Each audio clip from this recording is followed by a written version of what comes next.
Hey guys, welcome to the show. Let's just make sure we're live before we start talking to nothing. Um, how's it going, everybody? Thank you for being here. We have a few announcements before we get started tonight. The conference is right around the corner. Tickets are going quick. If you haven't bought a ticket yet, there's still time. Rebelsofdisclosure.com is where you can find all that information. There are 4-day passes, single day passes, live stream passes, and all start the show. Hang on. I'm just making sure. Are we live? Yeah. Yeah, there's a Okay. delay. There's Okay. a little bit of a delay. It hasn't started Right. for them yet. Okay. Anyway. Yeah, so yeah, if you can't make it in person, there's live stream passes, and we really encourage you to take advantage of that because it's a cool feature. If you get on the Telegram group that we created, which is on the website Rebels of Disclosure, that'll be the place where you can ask questions to the presenters during the live stream. So if you want to, if the presenter does a Q&A at the end of their presentation, you can ask questions from at home. And that's a cool feature, and we will address them if there's time. But anyway, it's like a little incentive to grab a ticket because it's a fun experience. And if you see any of the uh, presenters, any of the speakers promoting the event, the links that they're sharing out save you 10% on live stream and in-person tickets. So take advantage of that as well. What else do I have to say? I just want to remind everybody that we do have affiliates. We haven't mentioned anything in such a long time because I've been promoting the conference, but Hopewell Farms CBD is actually going to be one of the vendors at the conference. They are every year, and they'll be back there this year. And it's top-notch CBD. It's all grown with intention, and it's homemade. And it's Nancy and Eric are beautiful people, and their products are my favorite. I use it for myself and my pets. And you can save 10% off all their products with promo code Journey to Truth 10, and that link is below. And you can find out more about that on our website as well, journeytotruth.online. All right, all the boring stuff out of the way. Welcome to the show. We are joined once again by our good friend Matthew Mournian. If you don't know who Matthew is, um, neither do we. I Yeah. guess. Right. Okay.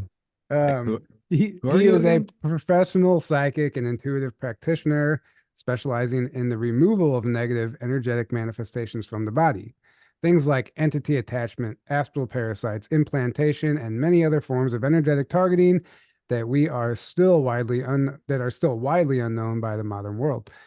That's there is no that is the most important thing I think that anyone could be working on right now because that's the I understand that world all too well just because of the attacks and stuff that we've all experienced. But I'll turn it over to you, Matthew. Welcome to the show. Hey, thank you for having me. It's been a while since we've done this. It's an honor, to be a part of this thing, to be showing up here. And I also want to say what's up to everybody in the chat. Hurry up and spam the chat with alien emojis. Do it now. But yeah, All right, thank you I'll for do having me. it. I'll do it too. I don't have access to the chat, so I won't even know if they do. I'll I'm do just it. saying Yeah, I'll for do it those of too. you guys in the chat. Ask as many weird questions as possible, guys. But anyway, go Yeah, ahead. so I'm really excited to get into. Well, for one, it has been a while. You've been on the show a few times, but it's been quite some time, and we're excited to have you back. And for those who don't know, Matthew is also going to be at the conference this year as a healer. He's going to be doing his everything I just read from his bio. He's going to be doing live in person at the conference, and it's been very successful the past 2 years. And he's going to be back there again doing it this year. And maybe you can just tell the audience a little bit about what you're doing, and then we'll get into the show. Oh, totally.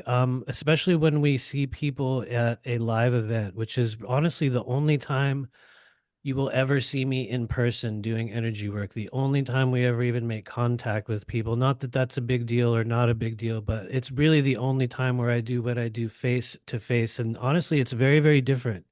It's very different when we do it at a conference or at an event. And I like to call them attunements, essentially, because what you'll find is when you're meeting with person face to face in a semi-public setting like that, it changes the way energy flows. It changes the way you interact with it. Sometimes it's greater, sometimes it's lesser. And so we kind of flow with, whatever it is. But essentially what we're doing is a short-term process of opening up certain chakras, energy centers, meridian pathways within the body, And we find that when we do so, especially in person, it leads to a much greater level of full presence. And by full presence, what do I mean?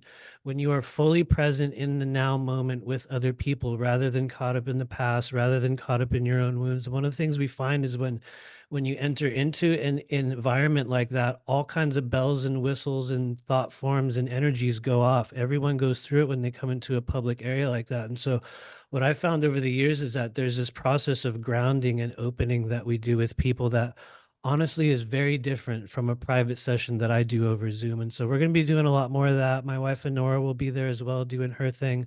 She's far more refined in her work, than I am. So she takes many, many different forms, but it's an honor to get to see everyone there for I think this is the third year in a row that we've done this. And it is honestly my favorite of all the physical gatherings that we have had since we started this journey. It is the one place where you can just feel there's I don't know what the word is. It's a soul family that kind of shows up and all kind of, like interacts. But yeah, that's what we are going to be doing. So yeah, that's amazing. And thank you for saying that about the event. That's what we tried to create. We've been to a number of events and we just took our favorite parts of all those and say, hey, we can, let's just put all that together and create what we know that we want to experience when we go to an event. So that's kind of the model anyway. Yeah, so you sent us an email, of some recent stuff that's been coming through from a QHHT experience and some other eat some beans that been in communication with, and just some very intriguing stuff. I actually heard you briefly touch on it in the Typical Skeptic podcast. You were on his show and you briefly mentioned it, something about like parallel realities, and you started talking about it, and then you guys just didn't expand on it. I'm like, no, like yeah. I want to hear all about it. So, uh, yeah. So if you don't mind, maybe we can start there and hear about some of the recent experiences you've been having. Yeah, totally. I guess it's a little bit of a personal disclosure in a sense because it's something that I have not talked about publicly, but I had been aware of for some time, and it branches all the way back into family history through my immediate family on my mom's side. And to make a very long story short, in say the latter half of 2023, I received a QHHT session from a very cool individual in our, soul group, Mr. Drago Reed, who's a very talented, very, very talented energy worker and QHHT practitioner. And he took me through a process of opening up layers of my consciousness that I think went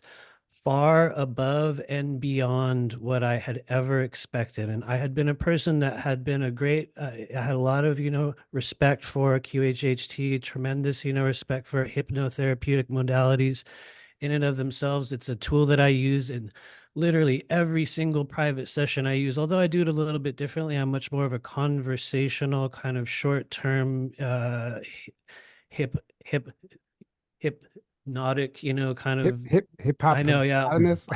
I will probably stutter a lot like during this, but it's a skill that I use on an everyday basis. And when I went through this process with him, it was something that was not done lightly. It was something that I had been kind of drawn to off and on for a number of years, but I had never really dove in. And when I actually went through this process, I learned why very, very quickly, because there was such a tremendous amount of data and experiences that had been buried in my body that I don't think there's any other way they could come out. And so to skip through, many, many different life cycles, one of the most notable experiences, but that I think is something that a lot of us are uncovering and sort of, realizing about ourselves. And one of those has to do with one of the concurrently running kind of extra, uh, ET programs. I'm not saying a secret space program, but what I had learned very, very specifically was that I had had a number of events early on that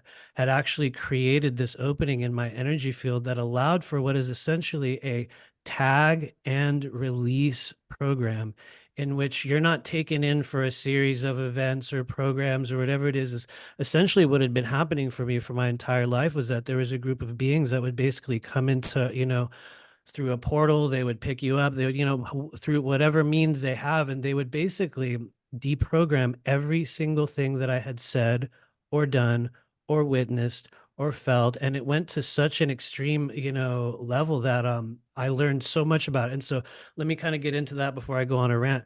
The personal family history for me plays in through my on my mom's side. My an individual in our family worked at the Los Alamos National Laboratories in the early 1970s, and it's a little hard to talk about. I'm writing a book about it right now, and in the process of doing so, I've had a number of experiences that have literally attempted to block me from speaking about it and writing about it. And it showed me That happens. that it was something so real that it needed to come out. So I'm going to stutter through a lot of this, but the basic story is he worked at the Los Alamos Laboratories in the early 1970s, supposedly on a top secret, check this out, glue, a type of glue that was used to mold together models for top secret aircraft. Okay. And so he would drive from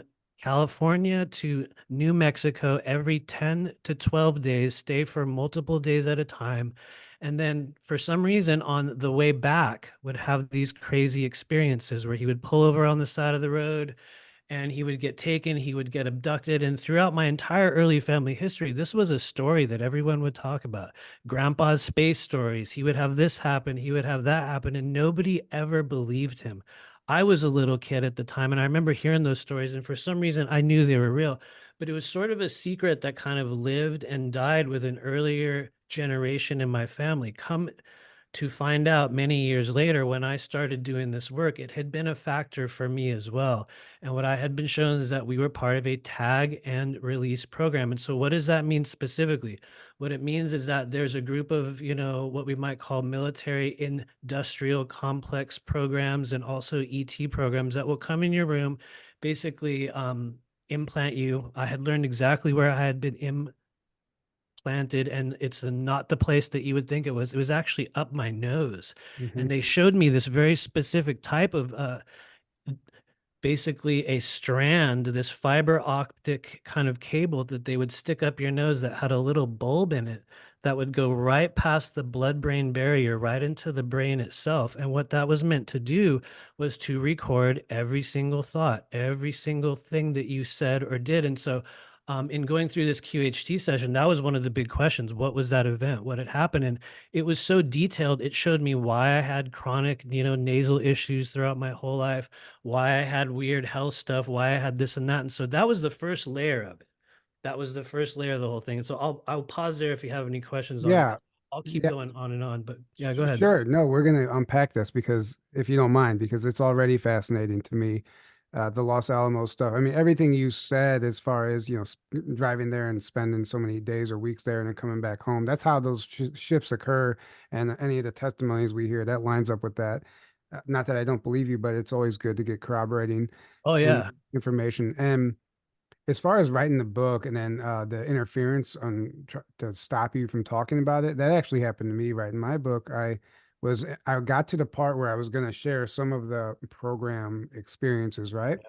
And I got the worst nosebleed of my life, and it wouldn't stop.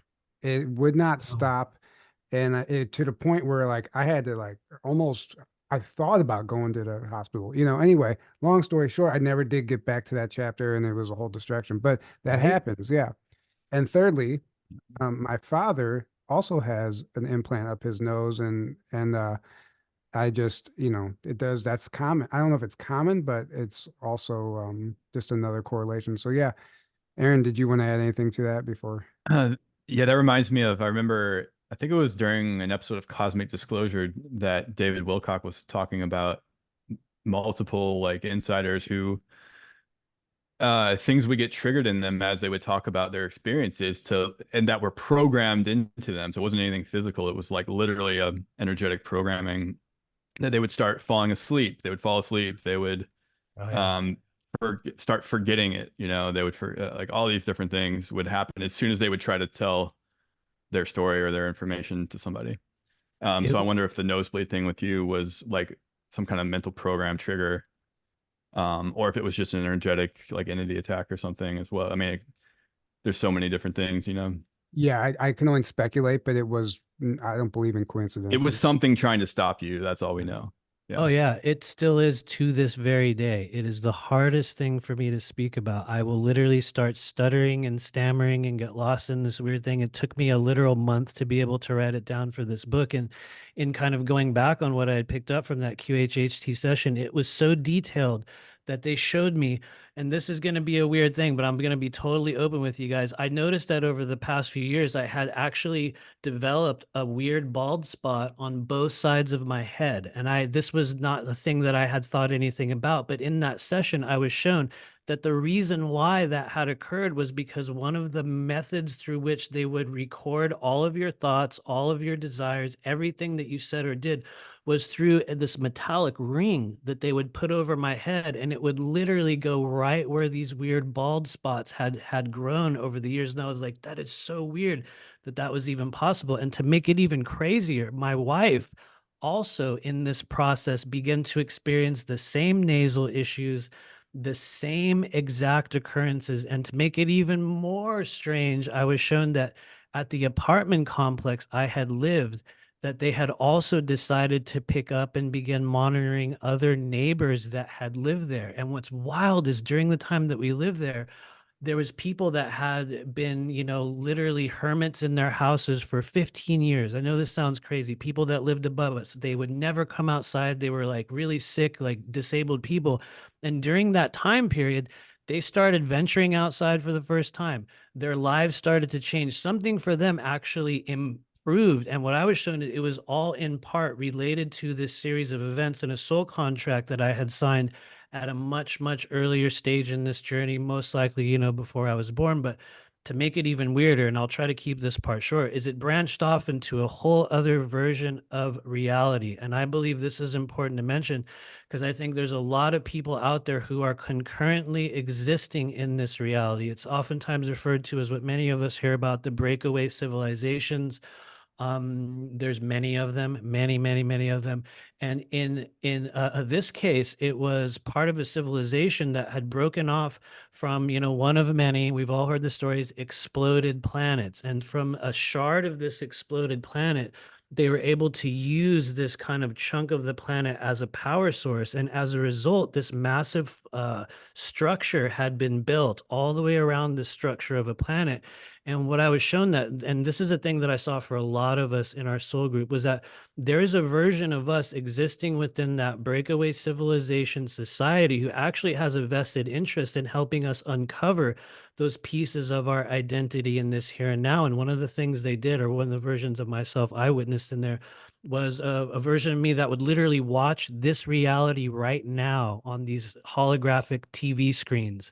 And we would chart our entire existence and look for openings in which we could insert our consciousness into that 3D version of our body so that we could begin remembering. Now, why would that be important for everyone else? Because it's directly related to what's going on with a lot of people remembering secret space program stuff, my lab stuff. I'll say it once again, guys, because I know I'm often critical of everyone who suddenly wakes up in the morning and decides they're in a program.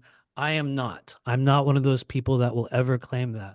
I did have some and continue to still have some very interesting, what we might call my lab experiences. But I think for like a lot of us, what we're being shown is essentially an alternate timeline in which a literal, physically real version of us is attempting to show us and, give us info about what's actually happening. But I think a lot of us end up filtering it through not only what we see from people on YouTube and people in our, like community, but it gets a little bit mixed up along the way. That's not to say there's people that aren't in those programs, because there's millions of them, probably billions of them.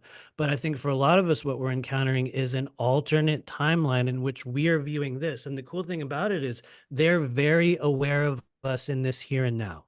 They're absolutely aware of who we are and what we're doing. And so it went even deeper than that. But what ended up happening with that civilization, why it showed up in the QHHT session, was that there was an occurrence within that timeline similar to what happened In other tales that we've heard, there was an appearance of what some people call ancient gods, which were essentially higher density beings that would show up when a civilization reaches a critical mass of consciousness or is about to take a turning point in their personal timelines. What happened within that, splintered planet timeline was that they actually showed up. They physically showed up within that space, and they basically coerced everyone into jumping into what might be described as a little bit of a soul trap thing, where they would end up sending their consciousness and their bodies through these time loops.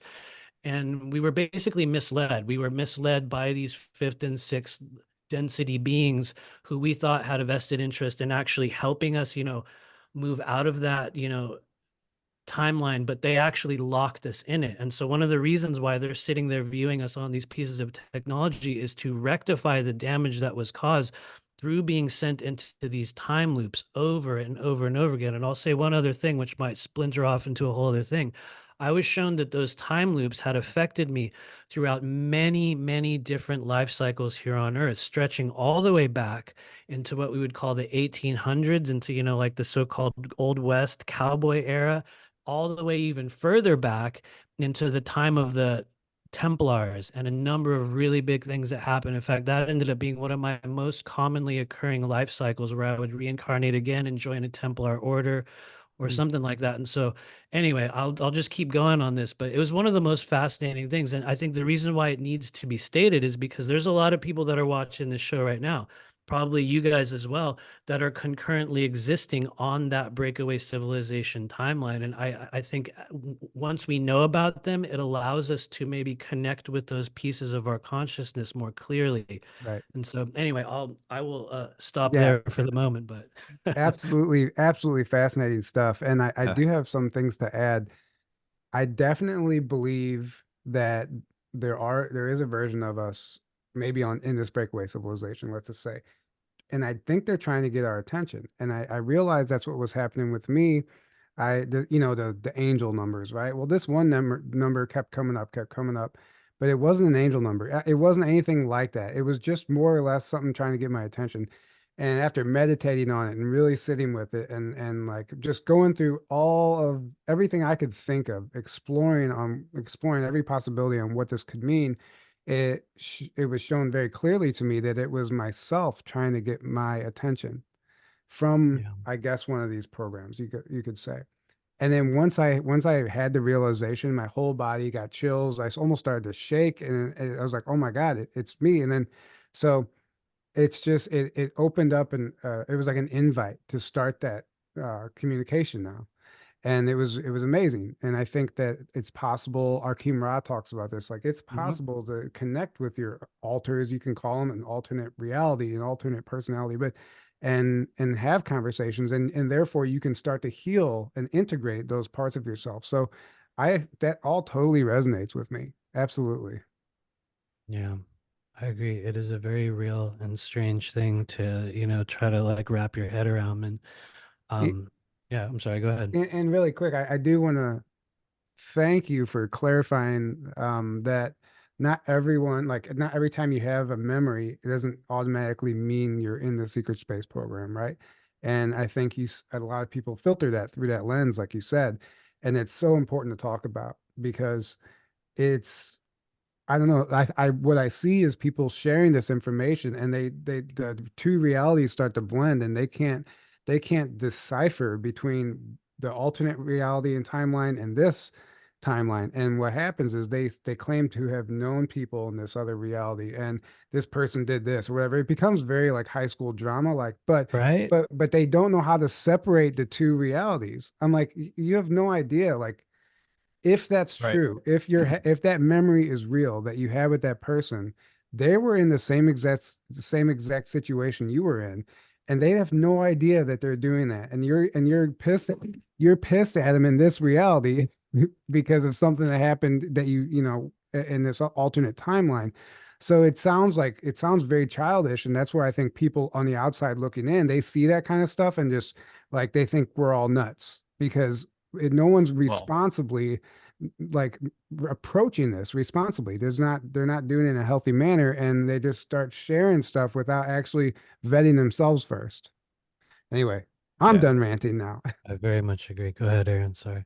And there's a lot of like ego I've noticed that gets that a lot of people, a lot of people that are these like experiencers speaking out.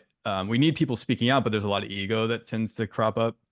I mean, in the secret space program and also just the UFO kind of community in general, where it becomes all about them rather than just getting the truth out and healing through that and connecting with people. It's like, so it may have started that way a lot of times, but then it suddenly becomes all about my story is right or my information is right or I want to be the big person or Information my supremacy. you get this ego and then you get all this info. I see a ton of that in the secret space and it's just like ridiculous. Because in my opinion, it's like, okay, well, it's great you're getting your information out, but now you've completely lost track of the whole point of everything where you're making it all about your ego, and it's like we're here to get the truth out so we can wake up everyone, humanity, like that's the whole point of this.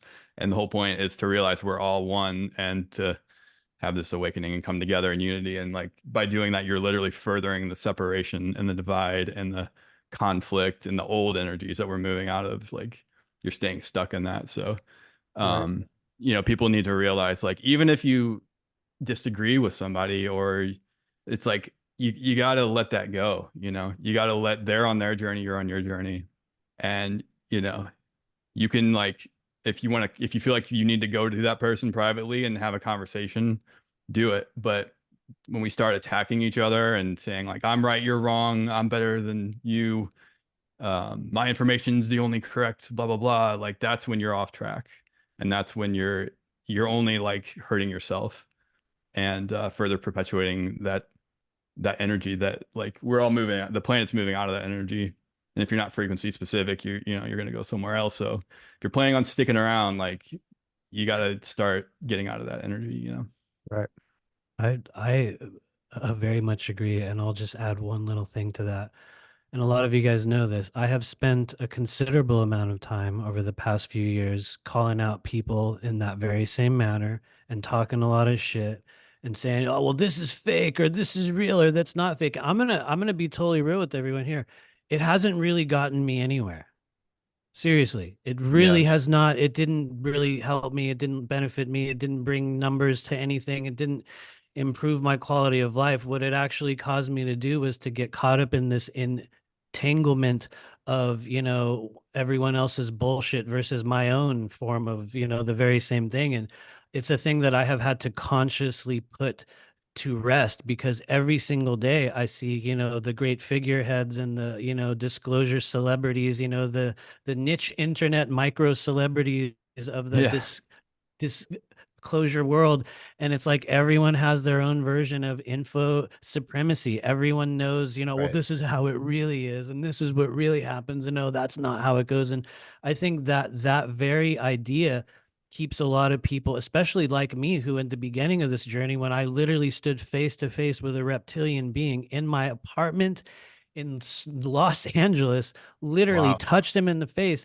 And I couldn't tell that to anyone because if I did, all the secret space program people would be like, "Oh no, that's not how it happens. And if you actually met a real Draco, you would have You're a shit your liar. pants, or you wouldn't even have lived." And I'm like, well, honestly, I Right. felt like I wasn't gonna live, and I thought I was gonna have a heart attack, but honestly, they've come back many times since, especially in regard to the information that I received from this. And one of their messages was that we need to develop greater discernment with how we choose what timeline we're on, how we decide what is true and what is not true. And one of the things they wanted us to do, amongst a very important thing, which is gender solidification. Like, really, they were like, men need to be men, women need to be women. That's a thing that your Mhm. species needs to understand right now.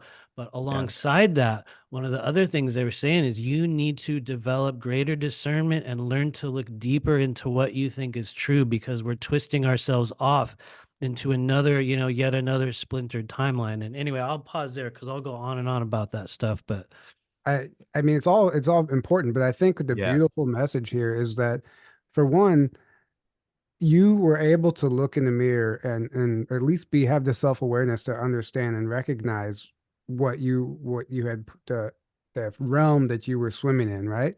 And you were able to pull yourself out of it, and that's beautiful. You're self-aware enough to recognize it, honor it, and have the humility to self-correct, pull yourself out, and admit it on camera, like, hey, I did that. That's a huge step, and that's a beautiful example in growth and development, and what we should all be doing. Exactly. I totally agree. Yeah. So bravo for that. Right. Because it's way easier to just keep, you know, stay in the same cycle. It's way easier to just keep going with that and then dig in harder. You know, I see Right. that happen so much where it's like, instead of like taking the opportunity to do that and looking inward and like self-evaluating and be like, where am I getting off track here? Like, is this actually helpful? Is this helping me or anyone else? It's way easier to just keep blaming everyone else for Double down, things, yeah. double down, and like keep going harder down that road, and rather than taking self-responsibility for I yourself. agree. Right. And you see what happens to those that like stay on it. They turn toxic, they turn angry, they turn bitter, you know, they turn against everyone else, and it ends up becoming this like, damn, bro, really? Right. It's, Right. All right, dude, I Usually guess. coupled with rage quitting the internet or the community. Right. Right. I've already And a rage quit fury of everything in rage. my life so many but times now. I'm like, there's nothing else for me to quit. I got to stick with it now, you know? I mean, Right. when somebody does that, we're witnessing avoidance. They're avoiding something within themselves, and after you're projecting, and you're trying to find someone else to blame something on about that you're not happy with about yourself, and that's Mhm. ultimately what we're looking at. So we have to hold space, and everybody's learning their lessons. But I do want to kind of get back into the QHHT session, and I'm sorry we got so far off track there, but I Tangent. always go way off track, so it's all right. good. So let's get back to it. I don't maybe you can help us remind us where you were at, and we'll go from there. Well, yeah, I will say one thing. Like along with that, you know, splintered off kind of timeline, you know, like I said, one of the messages was that, you know, we needed to be much more decisive about what we understood to be true and to push a lot deeper. And then along with that came, which is a very, very big topic. It's one of the things that I believe is part of my current assignment to talk about. It's very kind of all over the place right now. You guys just had somebody on the show a couple weeks ago talking about, or yeah, I think a couple weeks ago talking about the same thing, and that is the energies of the reptilian collectives and the manner in which what some people even call the and everyone cringes from this term. Get ready, the Orion group, which is made up of a lot more than just reptilian Draco. Actually it's thousands upon thousands of species and beings and worlds, but within that, one of the soul resonances that I was shown that I carry was from a number of the reptilian collectives, and this was something that had been confirmed to me, honestly, I think in 2023 through a very, very one of honestly the most talented and real reptilian channelers I've ever met. This guy Anthony from Canadian Awareness, and he was able to confirm for me something that showed up in the QHHT session. That is that a lot of us right now are also linked with a group of flesh and blood reptilians. I can tell you literally where they're from. I can tell you the exact constellation in which they live and the links that they have to the inner earth, but they're a force that is willing and ready to work with humans on a greater level. And I know everyone's talked about this now, so it's way out there. Some people can't stomach it and they're like, what, I can't take that. For other people, it's like, yes, I'm willing to understand that there's a lot of positive reptilian energies. And so they're very, very active amongst a number of us. And one of the things I had been shown, which is going to make some people cringe out there, get ready, you guys in the chat, was that they had been helping me do a lot of the work that I do in psychic work and healing work. And in that session, there was a being that came through that called himself the Doctor. And the Doctor is a literal flesh and blood physical Draco reptilian that lives in the inner earth. He is much, much older than a lot of the other ones. In fact, he's not really respected in the ways that a lot of other reptilian kind of elders are respected, because one of his soul resonances and one of his callings is to connect with humans. And so he gets a lot of shit. He got a lot of kickback from the other beings because they're like, these are the worst for you to ever, you know, like work with. They're going to drag you down. They're going to just, you know, he got a lot of kickback from it. But what I had been shown was that it was part of a group that was connecting with myself and many others. And really, like the messages that they had was that we needed to toughen up. We need to strengthen our physical bodies, that men need to embrace their masculinity. And it's funny because that was a thing that I had been doing at the time, so it kind of fit in. But what they also showed me, it was a very important thing, and haven't really talked about it publicly, was that there's a group of reptilians from the Telescopium constellation. There's a lot of people out there are gonna, drop a bunch of, ET names and systems and throw them out there, half-ass, and hardly anyone can tell you where they're actually from. And so you guys can look this up out there, open up another screen, look up Telescopium. That is one of the number one places through which a flesh and blood race of reptilian beings that are currently existing on an alternate timeline are connecting with us on a regular level. And I was shown exactly how they do it. Number one, there's a number of castes within this society. They're primarily warriors. Honestly, for most of us, they're hyper negative. We would not be able to stay really in a room with them. We wouldn't really, it's not because they're evil. It's because their vibration is fundamentally incompatible with the human body. It's not a Right. thing that we can really handle. But within the many castes within their society, within this reptilian group and the Telescopium constellation, there's also a priest caste. And the priest caste, or the mystic caste, what they do is they will sit in these circles and they will open up a portal in the center of this ring. And what they do is, just like we did in those, breakaway civilizations, they literally just watch you. They send Right. out this signal, and what they do is vibrate a little piece of your DNA. Sometimes it's a whole strand, sometimes it's a segment. I know everyone out there talks about DNA. None of us truly understand it, myself included. One thing we do know is it holds the records of every life, every civilization, every being, every piece of our consciousness is represented within these strands. And what they do is they activate little pieces of the DNA, like they're flipping through channels on a TV, going like, okay, let's find this one, let's find that one. And what I was shown is they had been watching many of us, and they had been attempting to connect with us. And they don't, show up in your room and go, you're going to work with me. They absolutely do not do that, because they completely understand the nature of free will and the many agreements that we have with other beings. And they still agree not to violate that. But for some people, they will show up in a very, very big way. And it's not really an assignment, it's a choice that I took upon myself, was to begin to speak about that a lot more regularly. If you guys want, I can tell you the name of the beings if you would like. It's a very strange name. Yeah. Is that Bring it okay on. to say that here? Because previously it was a thing that I would not say publicly. Although You're talking about the name of one of these reptilian oh yeah, beings? these are the guys from the Telescopium constellation. They have a very strange name. It's not a human utterance, so it sounds really crazy. But the reason why it's important is because it's a calling card.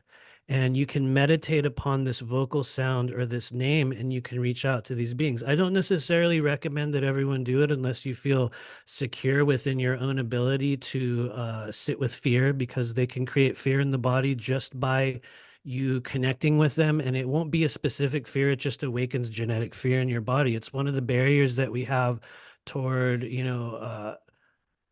connecting with their energy. And so anyway, to make a long story short, I'm going to say the name of this race. It sounds so weird, get ready. It's Nishta.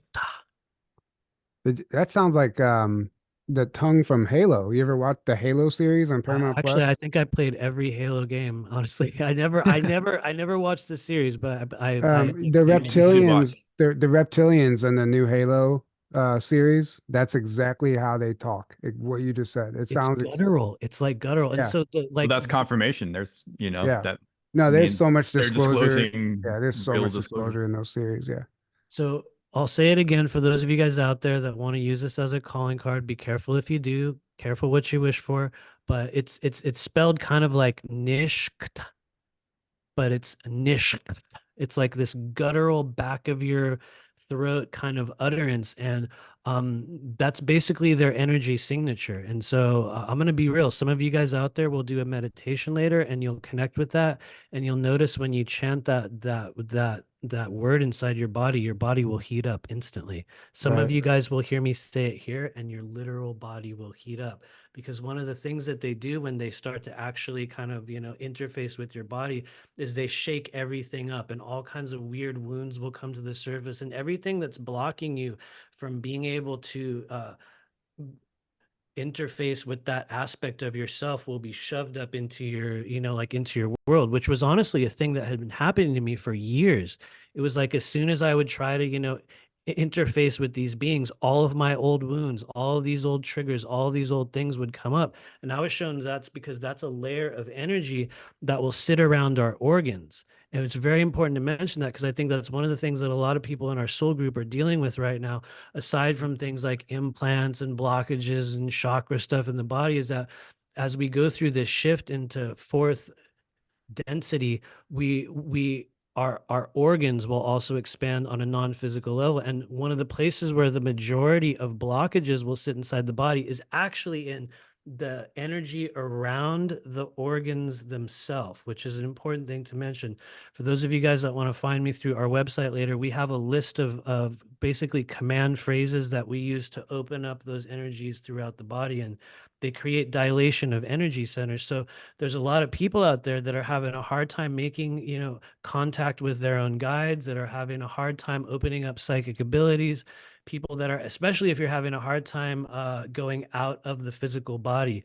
One of the things that we can do is begin to open up the layers of energy around our organs, and it actually creates much different lightness within the body. And anyway, I'll go on and on about it, but I will pause there for the time. So I think it's important to understand, to remind everyone that we all hold reptilian DNA within us, and Yeah. reptilian and mammalian DNA. And Max Spears used to talk about that was done intentionally by our genetic masters, the people who created us, that they they made us with two opposing types of races. Mammalian and reptilian DNA doesn't go together. So that's why we're always at odds with ourselves, all the time. That's what he said. But what's interesting is him and James Casbolt used to talk about the inner Earth reptilians quite often, but they talked about it James Casbolt talked about it as from a whistleblower standpoint, and I believed his story, and I still believe his story, and I do think that they were privy to some information that's very legitimate, and they did talk about the inner Earth reptilians quite a bit. Yeah.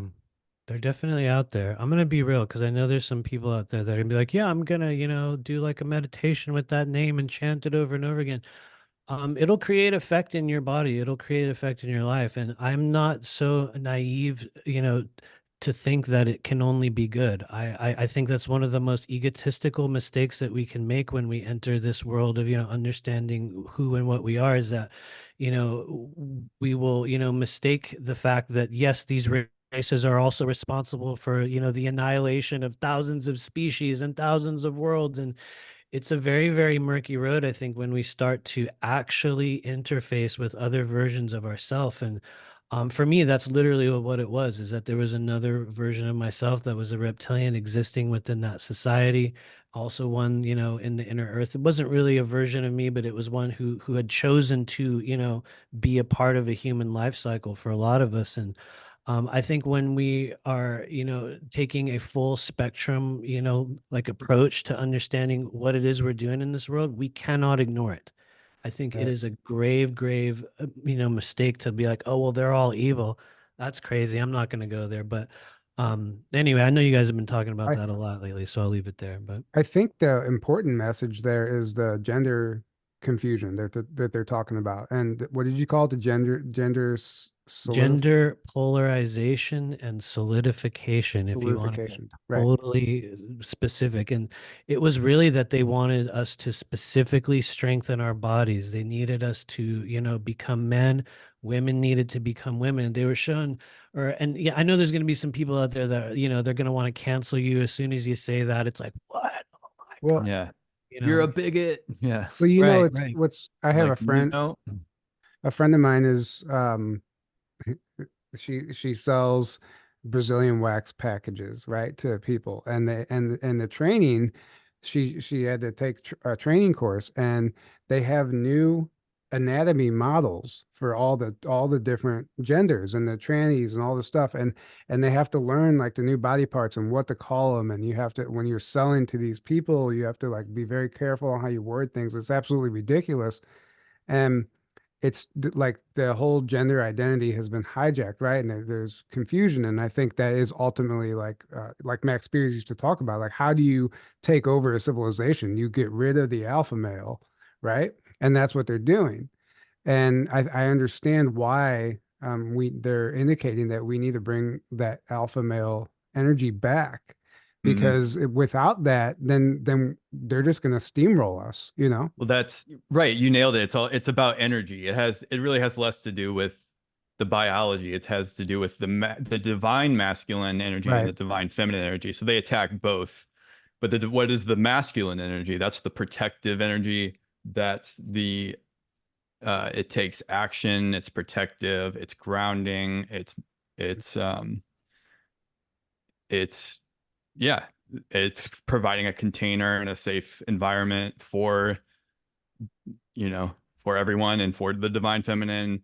And the divine feminine is obviously, the nurturing and the more spiritual and the love energy and all that. But it's like without that masculine energy, your protection's gone, your containment's gone.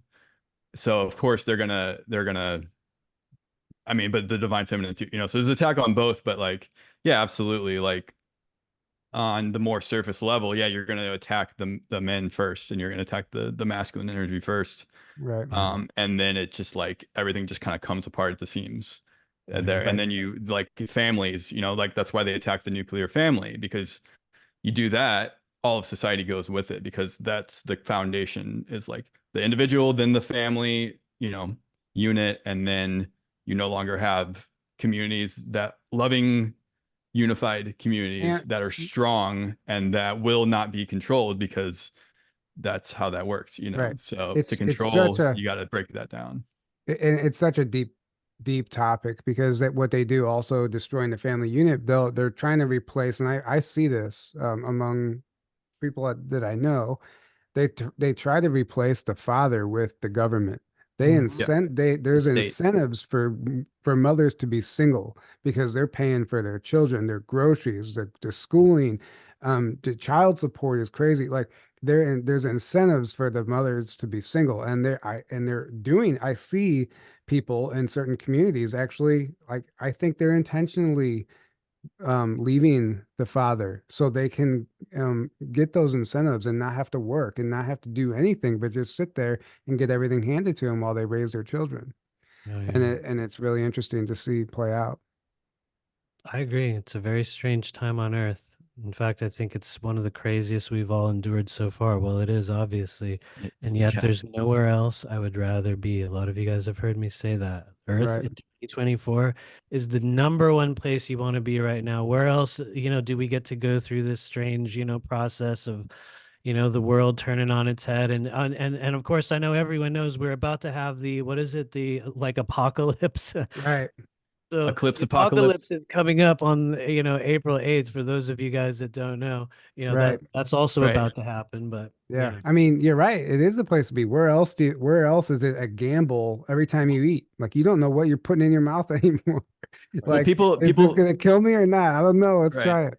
Like there's a lot of focus on the negative and the chaos and the craziness, but people forget like that the whole reason that's happening in the first place is because we're shifting into the new, Yeah. but everyone wants to focus on the negative and look how crazy and horrible everything is. Yeah, because the old is breaking down, and like there's that chaos phase that we're in right now of the old moving into the new, and the old's trying to hang on for dear life and trying to cling on to us as as many people as possible on its way out.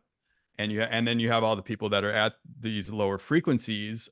Well, you have the planets moving into a higher frequency, but you have people that are very much staying stuck at these lower frequencies, and they're not ready to move up. So what happens there?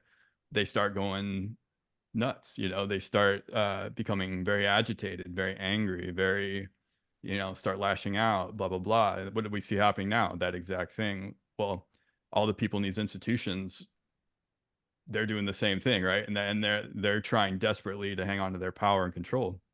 So they're trying to do everything they can. And so you Right. have all these they're trying to start wars, and they're doing false flags and everything else. So but About to people have forget even like Wait, somebody that's just all part of the shift. Like we came here for the shift. We were so excited to be a part of the shift. That's why we're here.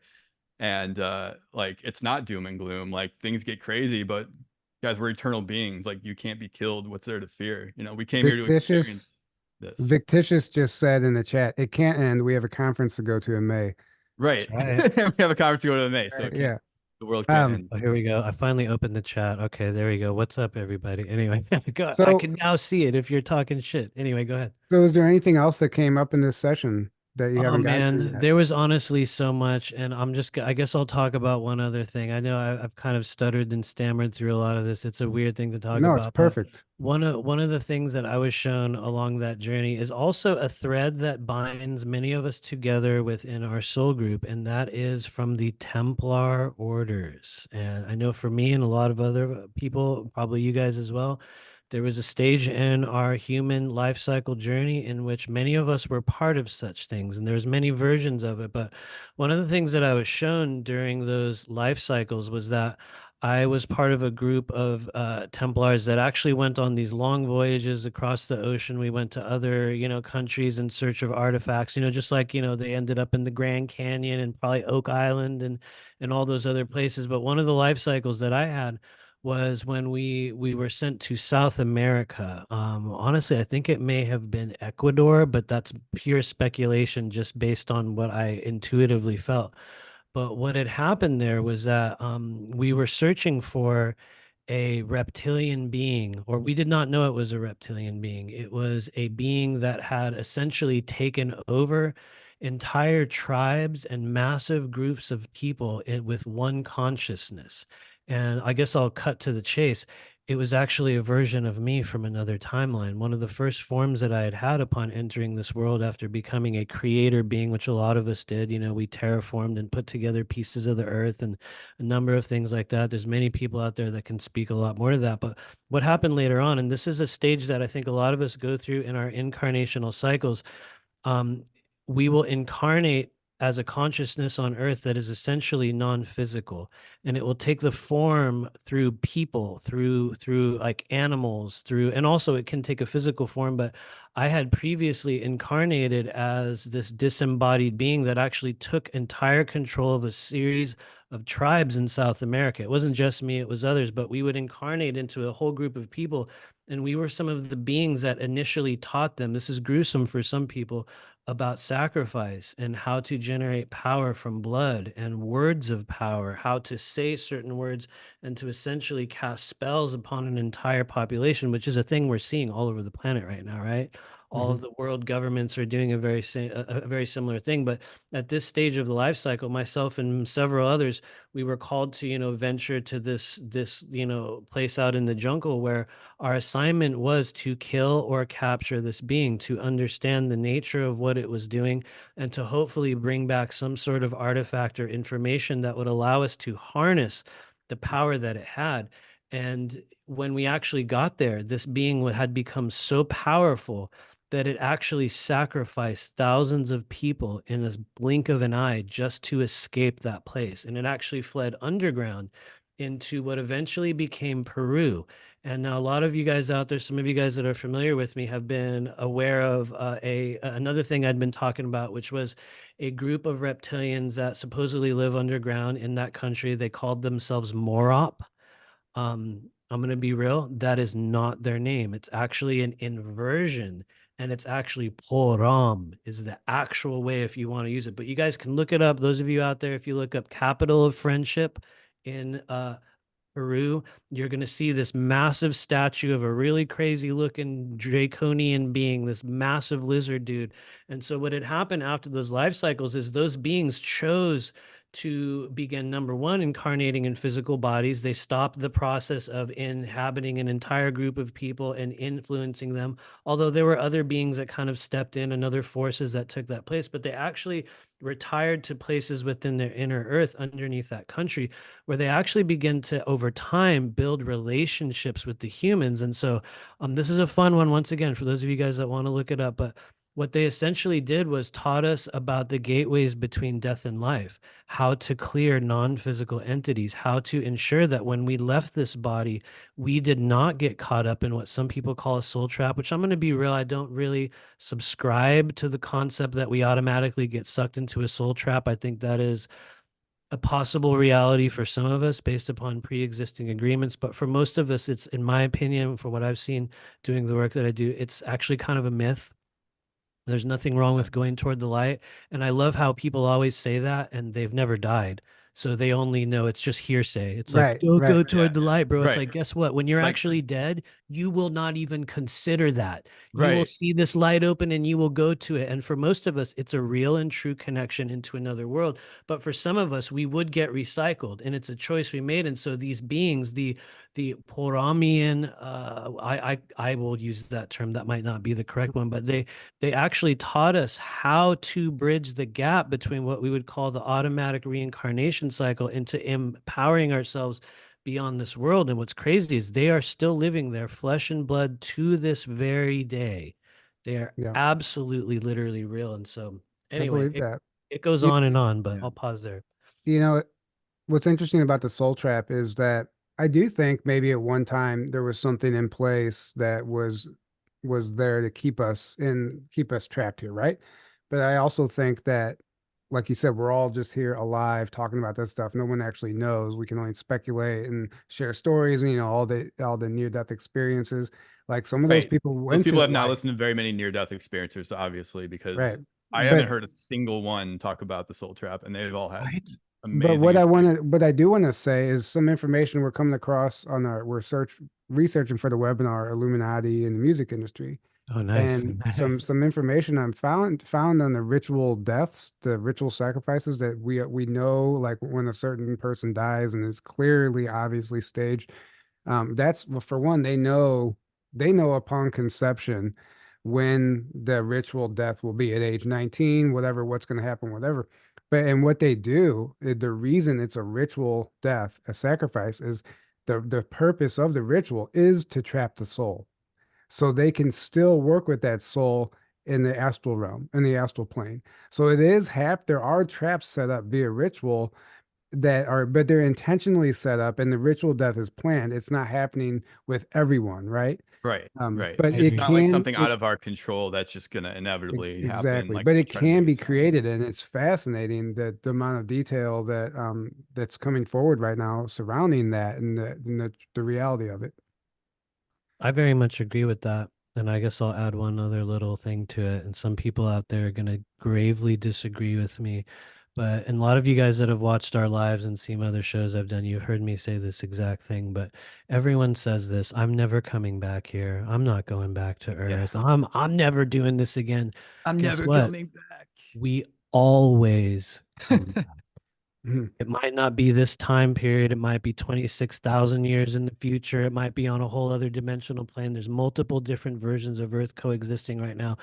It is one of the deepest, most sought after honors for beings to incarnate in a physical body. And if you're here on Earth right now, you chose to be here. And yes, some of us get sucked in, like we said, through some path of ritual or a previous, like agreement or contract. That's also real. I very much agree with that. Along with that, I'll add another point that might make it a little bit too much. There's really nothing, and some people are going to hate this as well, because I know there's a bunch of really powerful and important remote viewers that will tell you otherwise. The prison planet idea is a very individualistic construct, and there's some people here that, based upon your path of growth and the catalyst that you agreed to endure in this life, you're going to have a prison planet experience. But the reality is, it is anything but that. It's a choice that we make. And anyway, I don't want to go on and on that stuff, because everybody's an expert nowadays. If you haven't noticed, you watch a Right. couple, like YouTube videos, and it's like, now I know Right. exactly what's happening. And so I might be one of those people, I just now know 'cause, everything, and I am Right. an right. Well, I have it's all the answers. somebody said in the General Condor 24 in the chat said, "I'm coming back. Where else am I going to get a double cheeseburger?" Uh, Oh yeah.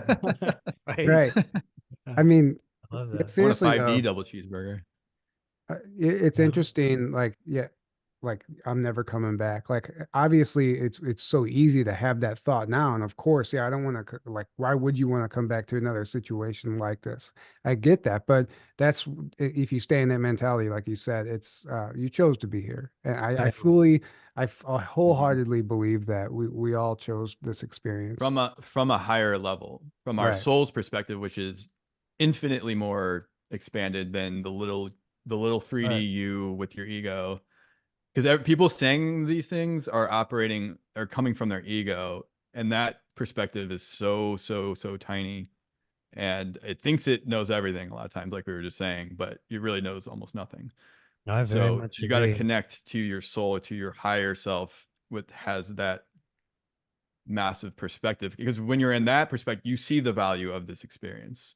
You see how valuable it is from that perspective, and that's why you choose to come here. But then once you're here, you go into the veil and you forget, Yeah. and then you're like, why, you know, everything seems horrible, or it seems like, why Right. would I possibly choose to come here? Well, that's why. If I do come back, I'm coming back to an era where we're not paying taxes anymore. That's for sure. Dude, you can just Right. stop now. Just stop now. Watch somebody I'm, out there is going to be like, I know, right? I need to. there's a way to do it Oh, I know. completely like legally. Not that I know how. But there is a way. Not I that I know. figured But out how, but Well, you if can. enough of us stop paying taxes, what are they going to do? Arrest 30 million plus people? Like, right. That's we need to start thinking in these ways. Like, they I very only have much agree. power and can do things because we give them that power, right? well, that's Taxes why included. they're so heavy with the mainstream media and the corporations and the Right. infrastructure and pumping it and bombarding us with their way of life because they scare us into thinking there is no way to survive without them, which isn't true. But we all have No. to. We all are as a country. We need to unite and grow a backbone. And I mean, like Right. we see some of these other We're the countries, ones in charge here, not this teeny tiny group of people trying to tell us what we right? can and can't do. Right. Yeah, It's So, not. all right, I what very other kind much of weird agree. shit you got for us, Matthew? Well, I will just respond to somebody in the chat. They were like, if this is not a prison planet, how come we can't leave here? Who made you think that you can't leave? Number one is the first thing I would say, because you Right. can, and there's a number of ways You to do can. it. Some of them are not recommended. Obviously, suicide is one way you'll very effectively leave. But we are living in a stage on Earth in which every single living person with a soul, not all of us have souls, but those that do, you will have a very particular ability, and that is something that most of us call out of body travel. It is a thing that every living person can learn how to do. It takes a different form for a number of us. But one of the cool things about the day and age we are living in right now is you are not bound to this physical reality. And I think, without making it too cringe, that is where people like myself come in, because one of the primary things that we've been doing over the past few years, honestly, since 2020, when we started a dedicated program of training people to begin to open up and use their psychic abilities. One of the things we learn is that everyone can do it. It's a very individualistic process, but you're living in a time in which that is a literal reality for you. And if you're one of those people out there that's having a hard time learning how to leave the physical body, let's say you want to astrally project or you want to go out of body, you've understood that it's real. I think it is a right for us to do so. And I think that's one of the ways in which we can begin to experience other parts of the universe and other beings and other consciousnesses in a very safe, attainable way. That I think, yes, will take a lot of work, but it's something everyone can do. And I'll just give a little piece of advice for anyone out there that feels that they're currently really, really stuck in your physical body. Because there's a few places, there's energy centers that will not really close, but they'll kind of fuse up or they'll get stuck in a very small kind of, opening. One of those places is the crown chakra. And so for those of you guys out there that want to learn how to begin moving your consciousness out of the physical body, start working with not only the crown chakra itself, but also the bottoms of your feet. Because what we've discovered over the years is that there's standardized entry and exit points within the human energy body. And I'll just name them really quickly. So hopefully I won't go on a rant. But the top of the head, very, very porous. The bottoms of your feet, also very, very open. Second or thirdly, your temples. You can just stick your fingers there and feel how soft they are. I don't recommend doing it very hard, but that's a really good access point for the mental body, as is when you're programming a human, when you're trying to insert thoughts or feelings or ideas, which is a thing a lot of us are being, given through technology and a number of other things. Behind the ears, incredibly porous, incredibly open, as is under your armpits, in the corners of your groin, and also the perineum right up there, like under your bottom. And so for people that find themselves getting stuck in the physical body, begin working on those areas. If you want to even go one step further, which might be too much info for some people out there, another thing you can do is begin to dedicatedly work with your lymphatic system, especially if you're wondering, like, how come I can't actually perceive spirit?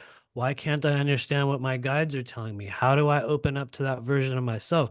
there's usually a few places on each of us that will get stuck or clogged up. And just over the years, those are places that time and time and time, in fact, literally today, earlier today, for as an example, I was working with a person who had a very, very similar thing right up at the top of the head. And what happens when we have those energy centers closed is we get stuck in old ideas.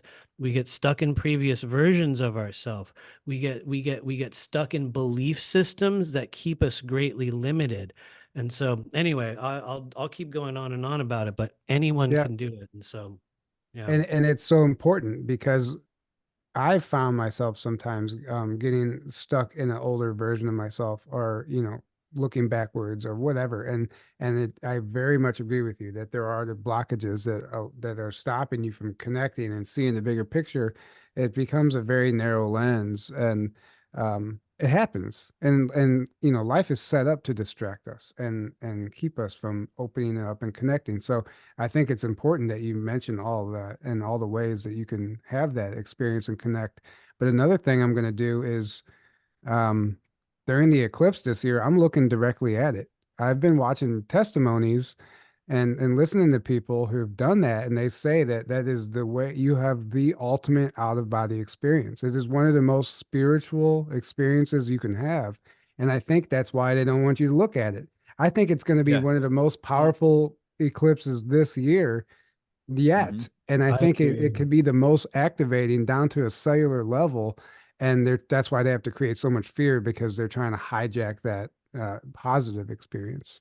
Yeah. Okay. Let me I just think you comment nailed on it. that really, really quickly. I'm sorry to make this awkward, but I hope that you're saying you're going to be looking at the eclipse with some kind of lens, like No, like no, okay, directly. okay. Let me just say one thing on that, because I was watching the show when they were talking about this, and I've heard other people say you should just stare directly at a solar eclipse. My God, you guys, I'm sorry to be that person, but please do not actually do that. It is a literal proven fact that you will burn a hole through the back of your eye. I have worked with people directly, firsthand, face to face. One person in particular, literally great eclipse of 2017, she thought she could stare up at the sun and literally hold her gaze on it, and she became almost permanently blind as a result of that very thing. And so maybe some people can do it. I'm going to be real. Maybe some people out there are so activated and spiritual they can just gaze right into this blazing hot sun, but the fundamental reality of it is that it is actually not good for the human eye. Yes, you'll have an experience. Yes, you'll have this or that, but I recommend using some form of eye filter or like a lens to put over it. Stare at it all you want, but give yourself a chance, because I just have to admit, I do not believe that that is. I think it's gonna hurt. It's gonna. I hope you don't. And if you do, do it for 3 to 5 seconds and then I pull was your just gonna eyes say, away. Yeah, that's I was what I just gonna mean. say that. Do it for short bouts. Don't Yeah, do it. that's what I was going to do anyway. Like, Okay, good. Because I'm like, dude, I yeah, don't want to. I don't well, want to Yeah. hear Don't the do it for details. like 5 minutes like what or Jackie more. said, Yeah. like I've seen videos where people do this and stare at it. But the one testimony I listened to, the guy shared a beautiful story where he stared at it for 20 minutes directly and had the craziest out of body experience. And he said he's Yeah. never put the glasses on. I think it's individual. Um, Yeah. It I'm gonna Listen to your probably is. test. body. I'm gonna test it out. Like, I'm not gonna like. I'm glad you said that, because I don't want our whole audience to go blind because of something I said. And Um, I might also That be would be bad. wrong. I'm right. gonna be real. I only know what I've experienced and with people that I've worked with, and I'm like, well, damn, careful, but maybe some of us can handle it. So I Right. I leave room mean, for that. I leave right. room No, for like maybe you can stare it's at it. important that you brought it up. I actually, But very proceed important. with caution, and if it starts hurting your eyes, that's when it's time to stop. Just make sure you're Right. not forcing. Oh, well, somebody said I can do it, even though it feels like my eyes are being burned out. I'm gonna keep no.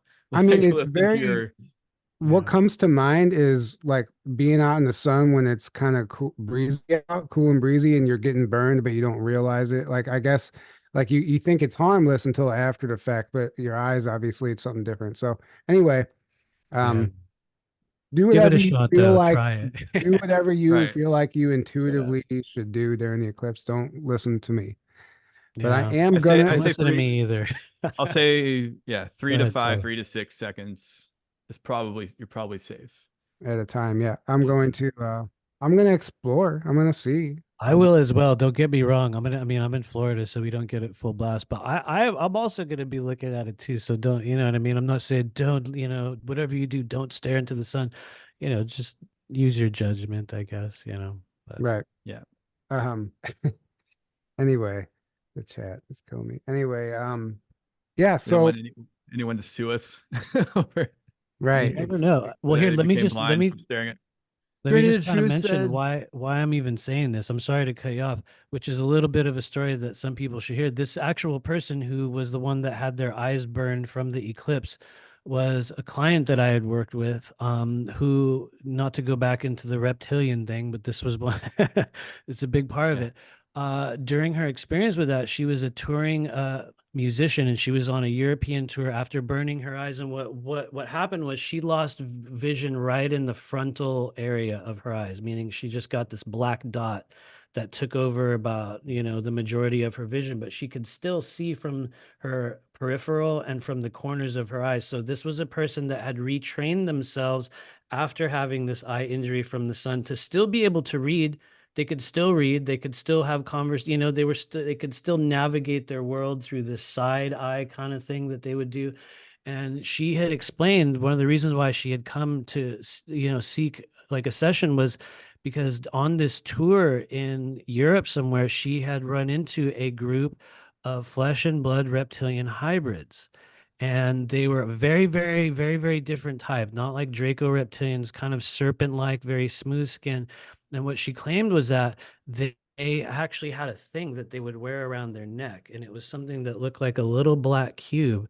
And the little black cube would actually open up. It would sort of open up. They could fold it out. And essentially, what it did is that it would actually cause this holographic image to go over their faces. And what they were able to do is implant thoughts in people's heads, insert images in people's mind's eye, take like control of certain people and certain things. And she had actually engaged in a multi-month relationship with one of these beings, and watch them using this little thing over and over and over again. They would sort of open it up and fold it out. And I don't know, she didn't know what they were doing with it. I think in kind of hindsight, I think they might have assumed that maybe because of her blindness, she wasn't able to see what it was they were doing. Yet at the same time, I think if they were so tuned in, they knew exactly that she knew.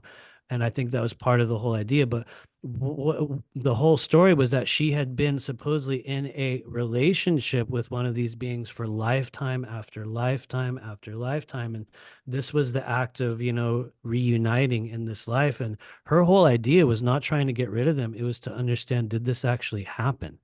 Is Right. it even possible? And it definitely is. But a lot of people talk about that black cube, kind of idea. And it's funny to think that there's this group of beings that would actually wear it. And so in the session that we had, he actually showed up. This being literally showed up in a kind of like a weird puff of smoke. Some really good people out there are going to get an image in their mind's eye. It was a very smooth skinned raptor-like reptile being.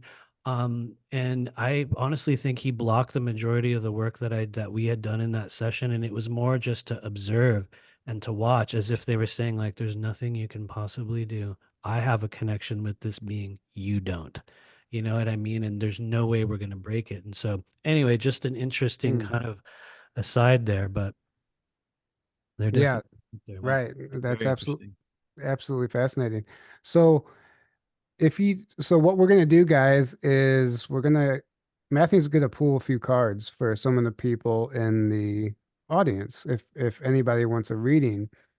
And we're not gonna go too long, however long I guess Matthew feels comfortable going, and we'll just kind of gauge it. But if anybody wants Matthew to pull a card, well, I guess let us know. And Matthew, do you want them to have a specific question or Oh, just totally. If you want, you can ask a question, or you can just say a general, or you can even do like collective readings if you want to ask about certain things. But for those that are watching, I practice a very particular type of tarot reading. I call it multi-dimensional tarot. That's not to say that you can reinvent the world of tarot, because you're going to find a lot of people say, I do this type or I do that type. I use it a lot more as a diagnostic medium rather than a future, prediction type of thing, which you can certainly do, but I maybe we use it in a little bit of a different angle. But yeah, you can ask have anything you you want. Have you, maybe we can do a general reading first and then get to some of the people. Would you feel comfortable pulling a card on the eclipse Oh yeah, absolutely. and just kind of doing a reading surrounding that and seeing what comes through? Totally. Okay. Yeah, we can do that. So I'm going to kind of glitch out for a second. For those of you guys that have seen me do this, we have access points in our auric field.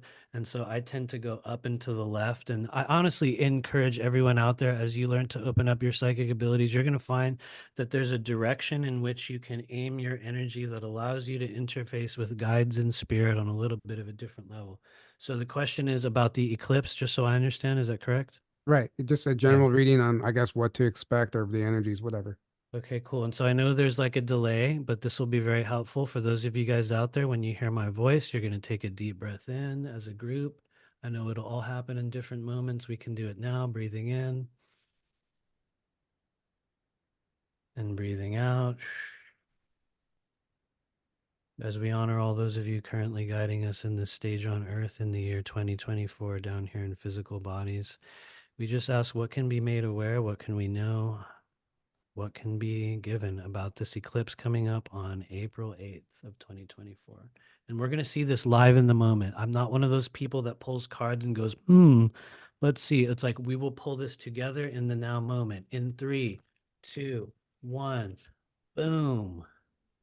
All right, here we go. We got a 2 of Pentacles. And so there's going to be some people out there that know what this is and others won't.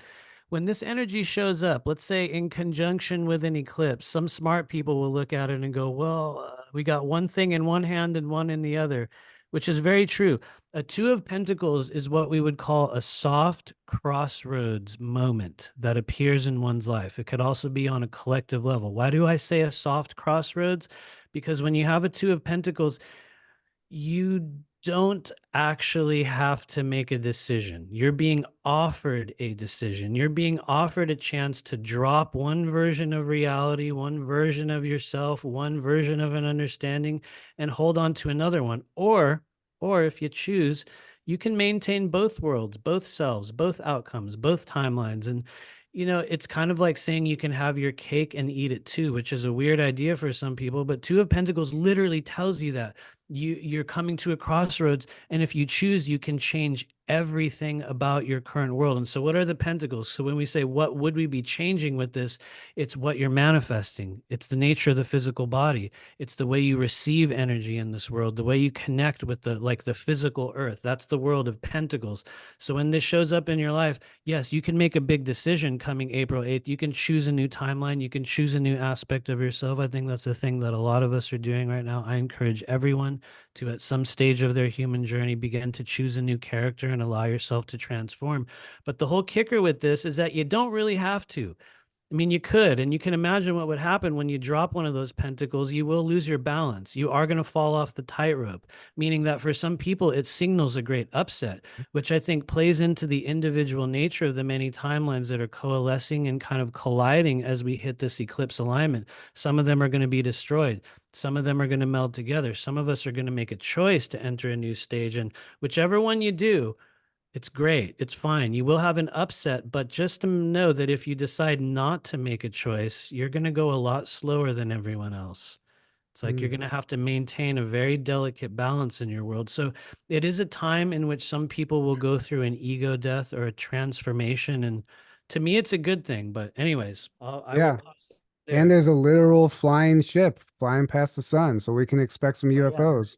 Yeah. Honestly, I actually believe that is a realistic thing. I think there's going to be a number of sightings, whether they're, like government craft, whether there's, ETs, whatever it may be. One thing I do not buy into is the idea that we've signed ourselves up for an apocalypse timeline. I also don't agree that we've signed ourselves up for anything looking like a nuclear, full on World War III. Right. Technically, we're literally in it already, but it's not fought through bombs. And so it's going to be Right. a little bit of a way that it's going to play out a little differently. But honestly, guys, this is a good thing. If you've been waiting to make a big decision in your life, you can use this April 8th alignment as a time in which you can do that. You can drop a piece of yourself and pick up a new one. And a lot of you guys already know this, but when these eclipses happen, you have a direct, line, like a communication port to what some people call galactic center, which is really just a really cringe term for the source energy that guides us in this life. And you will have a direct interface with it. So I'd say use it wisely. And I'll pause Beautiful there. reading. I'll go on forever. Beautiful reading. Yeah, So let's go beautiful. to, I'm scrolling back up in the chat to try and find the first person that said they wanted a reading. And it looks That's like fine. Allison Kessler said, Okay. reading, please. But no, nothing else. So I guess we'll just assume it's a general reading. Okay, cool. You said it was Allison Kessler. Okay, I found you in the chat. What's up, Allison? You'll see me making some weird expressions because I'm off camera now. So I'm looking at the chat. Thank you, Allison Kessler. She didn't have a question, but we'll go ahead and pull a card. I'll just say this as I'm getting ready for it. I am an advocate of heavy shuffling. I think when we are developing our psychic abilities, when we're awakening these things in ourselves, we need to greatly randomize the energy and really mix up things that we're working with. So if you're a person out there learning to read tarot, number one, you can go follow our channel over on YouTube. We do a lot of, tarot stuff, but also you can just get a deck and start familiarizing yourself with the cards. And I'm going to be real. When you get that tarot deck, some of you guys aren't going to like this. You know that little book that comes with it? Get rid of Yeah. it. Throw it out. Never, ever, ever look at it. Seriously. No, Yeah, no, for real. Don't ever look I at it. believe you. Yeah. Create a relationship with the cards. And honestly, they'll show themselves to you in a very different way. But anyway, for Allison Kessler, what does she need to know? Here we go. 3, 2, 1, and boom. Okay, you got a Page of Swords. Allison Kessler, this is a time in your life in which you are in a very new cycle. Whenever a page shows up, that's literally what they're telling you. They're like, you're in a new cycle. And what kind of a cycle is it? Well, the swords, you guys, swords are our words, our communication. They're the look on your face. They're your body language. They're the outfit that you wear. They're the way you look when you walk in the room. They're everything about your communication. And when you have a Page of Swords, number one, you're in a new era. You need to recognize that. But it is a new era of self-expression. And so you need to, I'm going to say this very openly. You need to start saying shit. You need to be real. You need to speak up. Everyone has seen a little kid somewhere. This is a thing that, my son did, when he was a little kid. And we were in a grocery store and I remember he looked at this guy and he was like, Dad, why is that guy so fat? And you're like, but it was true, right? It was Right. true. Right.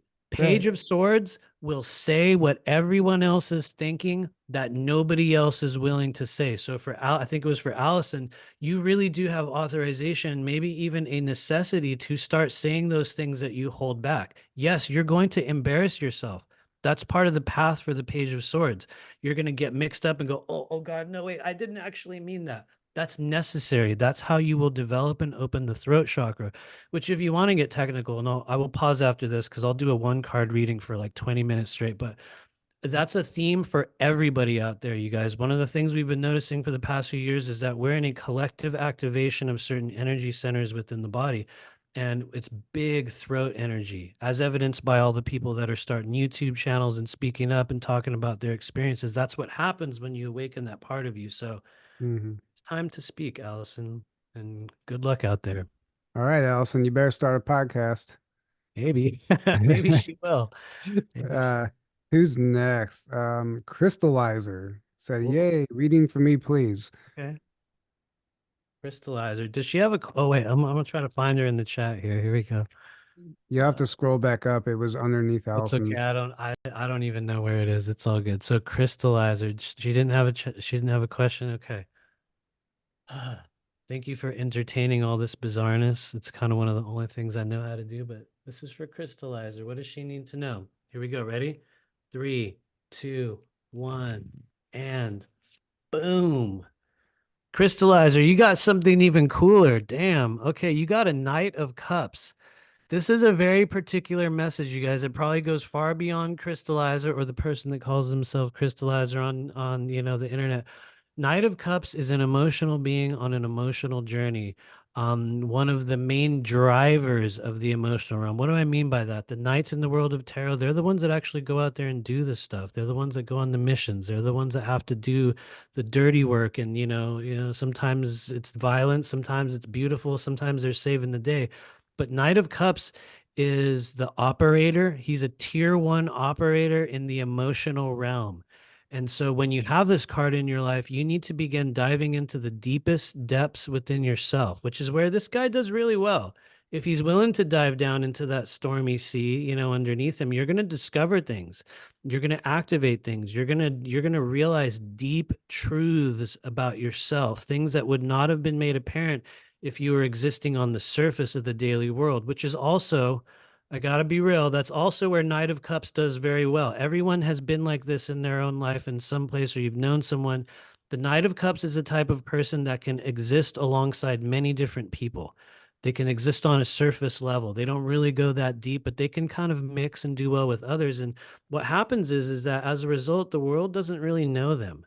People that have big cups energy, they don't really get known by the world. We only see little pieces of them. So for, I think it was Crystallizer, it's time to delve into the deepest depths of your emotional self and bring back a message, bring back a memory, bring back knowledge, because that's how you're going to create a much deeper series of relationships in your life, which is kind of where Knight of Cups suffers. He's surface level with a lot of people when he needs to go way deeper than everyone else. But it's hard because people that have big cups energy, you're going to be too much, you're going to be too emotional, you're going to be too intense, you're going to be too moody, too this, too that. It's that kind of comes with the territory. And this guy's a lot of things. He's very extreme. He's not as extreme as Knight of Swords, but he's a big deal in the emotional realm. And so anyway, I'll pause there. Thank you, Crystallizer. Big deal in the emotional realm. Oh no, he is for real. Yeah. I love it. So really quick before we go on to the next one, where can people book an official session with you? I know, but can you let our audience Oh know? yeah, yeah, absolutely. So this is the only work I do, you guys, in the entire world. I am blessed that I've been able to do this. For some reason, I've been one of those people that I've never had to make long-winded videos or do, you know, like advertisements on Instagram. For some reason, Spirit just kicked in and they've been helping us tremendously. And so, it's the only work I do. You can find me at rememberyourmission.com. It's a little bit full right now. I think we have our schedule's pretty filled up until late April right now. But yeah, feel free. For those of you guys that have questions, you can reach me there. You can book a session there, a number of things. But So rememberyourmission.com. You can go book a session. And I guess the big elephant in the room is, have you remembered your mission? honestly, I believe I have. That was one of the biggest things for me that took place in 2017, where I was, you know, sitting in my backyard, literally in tears. You know, I had gone through this crazy awakening journey. My crown chakra had been ripped open. I was moving through portals in my ceiling in the morning, not understanding what a portal was, going outside of my body unwillingly, you know, connecting with people's energy. I would see people at work and be drawn into a memory of them as children. It was so bizarre that it took me until summer of 2017 when I was standing in the backyard of my house, and there was these beings or these presences around me, and they it sounds cringe to some people, but it is literally true. They said, Matthew, you have a mission. It is time to remember. And even in that moment, I did not know what it was. It took me until age 40 to understand that I was supposed to do this very work that we are talking about right now. Prior to that, I had been many things. None of them really ever worked. I got to be real. I'd done a lot of stuff. None of it really ever stuck until that period came in for me and everything switched. So, you know, I know you kind of mentioned in somewhat of a humorous way, but I believe that out of everyone I know, and a lot of us have also done the same thing, I definitely have, as evidenced by this weird thing that keeps us going. You know what I Mhm. mean? Because we get ignored by by a lot of people in our soul group, but somehow spirit keeps us going. And so I'm very Right. grateful for that. But anyway. Yeah, that's amazing. And I was half joking, but I really I really was Yeah. curious. So I've kind of lost track of the chat here. There's so many people. We're not going to get to Grab a random everybody. one. Grab a Yeah, random. we're going to do a random one. I think I saw Katie Rains. Katie Rains wanted to pull general reading. Yeah, That's we I can know do I that. saw it earlier. Um, 80 Rains. Yeah, we can do that. That name feels familiar. Maybe we've spoken before. Did they have a question? It was general. I think it's general. Okay. For Katie Rains. Well, okay, I'll just say this from the start. Every now and then I do this and there's no card that comes out. It's actually a body reading. So it feels like you have a lot of lung energy. Lung energy is regrets. It can be sadness from others. It can be emotions that are lodged within the body that can at times keep you a little bit separate, a little bit closed down, a little bit yeah, melancholy, we could say. And I might be totally wrong, but every now and then, as soon as I angle myself at a person's energy field, I'll get a sensation. And for some reason, Katie Rains, we get lungs for you. And I say this with respect. Every now and then, that just means you need to cry. And I really, though, because lungs will hold tears that we have not let out. It doesn't have to be sad tears, hateful tears, doesn't matter. It's the idea that we will need to purge a force of emotion out of our body. When we do, you'll have a very, very different layer of emotional sovereignty, and you'll find you're a lot less affected by things from the past. And So, so, so go ahead. she said, around my dad, if possible, for the Okay. reading. Okay, around dad. Yeah, totally. Her dad passed away last week. I'm sorry, Katie. Oh, okay. Oh, condolences. That explains the lung energy. Whoa. Okay. Thank you. Sorry to First hear. off, I'm sorry to hear about your dad, but that explains lung energy. It's grief and sadness that we'll hold on to. And a lot of people have heard me say this, but you can think of lung energy like, I know this is going to sound dumb to some of you guys, like cobwebs in the corners of your ceiling. Everyone has them. Eventually, one day you look up there and you're all, oh yeah, they are there. And what happens is it'll be emotions that lodge themselves in the body because we haven't fully released them. And so, anyway, before I go on and on, this is for Dad, for Katie Rains. 3, 2, 1, and boom. Whoa, damn, you got a really cool card, Katie. Man, all right. So if we wanted to make this a message from your father, and maybe it is, maybe it isn't. Truth be told, I'm not really the type of medium that works with a lot of disincarnated people. My wife's a lot better than that. She interfaces with them effortlessly. I tend to do it through different methods, but this is the star, okay? And when you have the star in your life, you need to understand that what's happening right now, maybe within the spectrum of your dad passing, these are things that happen for you, not to you. And when the star is out, understand that whatever event you're in, this is something that was agreed upon long, long ago. In fact, some of us believe that the star denotes events that we agree upon to endure or experience alongside others prior to being born. We say, okay, you're going to do this role and I'm going to do that role, and you're going to be dad and I'm going to be me, or, whatever it is. And we're going to go down into the earth game. And of course, when you do, you go through the amnesia layer, you forget everything and you have to figure it all out. And one of the ways that we have to help us discern those things is through, things like tarot and other modalities. But when you have the star, that spirit literally telling you there was absolutely no way you could avoid this. It doesn't matter if you go right, left, up or down, diagonal, the star is going to happen. And when it happens, it's for a very specific purpose. Number one, I believe your dad's going to be serving as a spirit guide for you. Once he goes through his own after death process, which can sometimes take a couple weeks, sometimes it can take a couple months, sometimes it's 5 seconds, and they're back on the earth plane doing important work. But the whole mission behind the star, Katie, is that it is meant to remind you specifically, that you are a bridge between the spirit world and the physical world. The star holds a trait with only one other card in the entire world of tarot, and that is temperance, which doesn't matter in the moment, but you'll notice that in both of those cards, you're bridging the elements. For those of you guys that can see this, she has 1 foot in the land and 1 foot in the water, and then she has her head in the stars. And so you're on a path of destiny right now. And the more you can embrace what's going on in your world, whether it be loss, whether it be activation, whether it be joy, it's going to lead you into a whole new era. So honestly, this is a beautiful thing to receive, and I hope it finds you well, and hang in there. Boom. That was beautiful.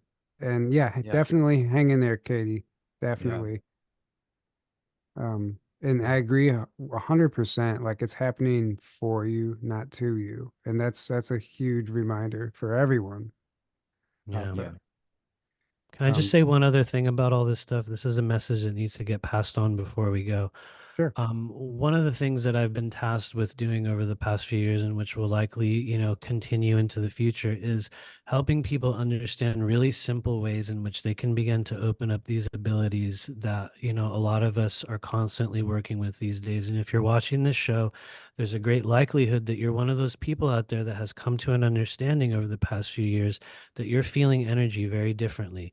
You're feeling the energies of others very differently. Your dreams have changed, your desires have changed, your direction in life has changed. And while it's not necessarily the same thing for everyone, we're living in a time on Earth, like I said earlier, where everyone has a very specific set of abilities. And I think one of the things that I meant to bring out to the public is that there are specific things you can do to begin opening those up for yourself. I'll mention them very quickly. There's 4 areas that I think people that really want to begin doing spiritual work on a greater level, they really want to open up their abilities. You need to do 4 things. Number 1, everyone's an expert on this part, so I'm not going to go into detail on it, but usually step 1 is you're going to go through a very particular multi-month detox process where you will cleanse parasites out of your body. You will remove heavy metals from your body. You will purify your organs, which was one of the things when I first started having, real ET contact. That was one of the first messages they gave me, which I did not understand. Literally, I was face to face with this mantis being. He was to my left, and they were trying to tell me, "You're not ready for this. You are not ready." And I was like, "Why? Why am I not ready?" And he said three words: purify your body. And I did not understand that until 2017 and 18 when I was already doing this work. And I was like, oh, yeah, you meant detox. And so step 1 is very, very particular type of detox. And everyone's an expert. So find your expert and follow their path. But number 2 is that you will then begin studying some form of divination. It's not that everyone needs to do it. It's not that everyone's going to become a tarot reader or an astrologist, but it's going to give you an avenue in your life to learn how to connect with your spirit guides, which are literally true and literally real. And so what you're going to be doing is learning a path of divination, whether it's tarot, whether it's astrology.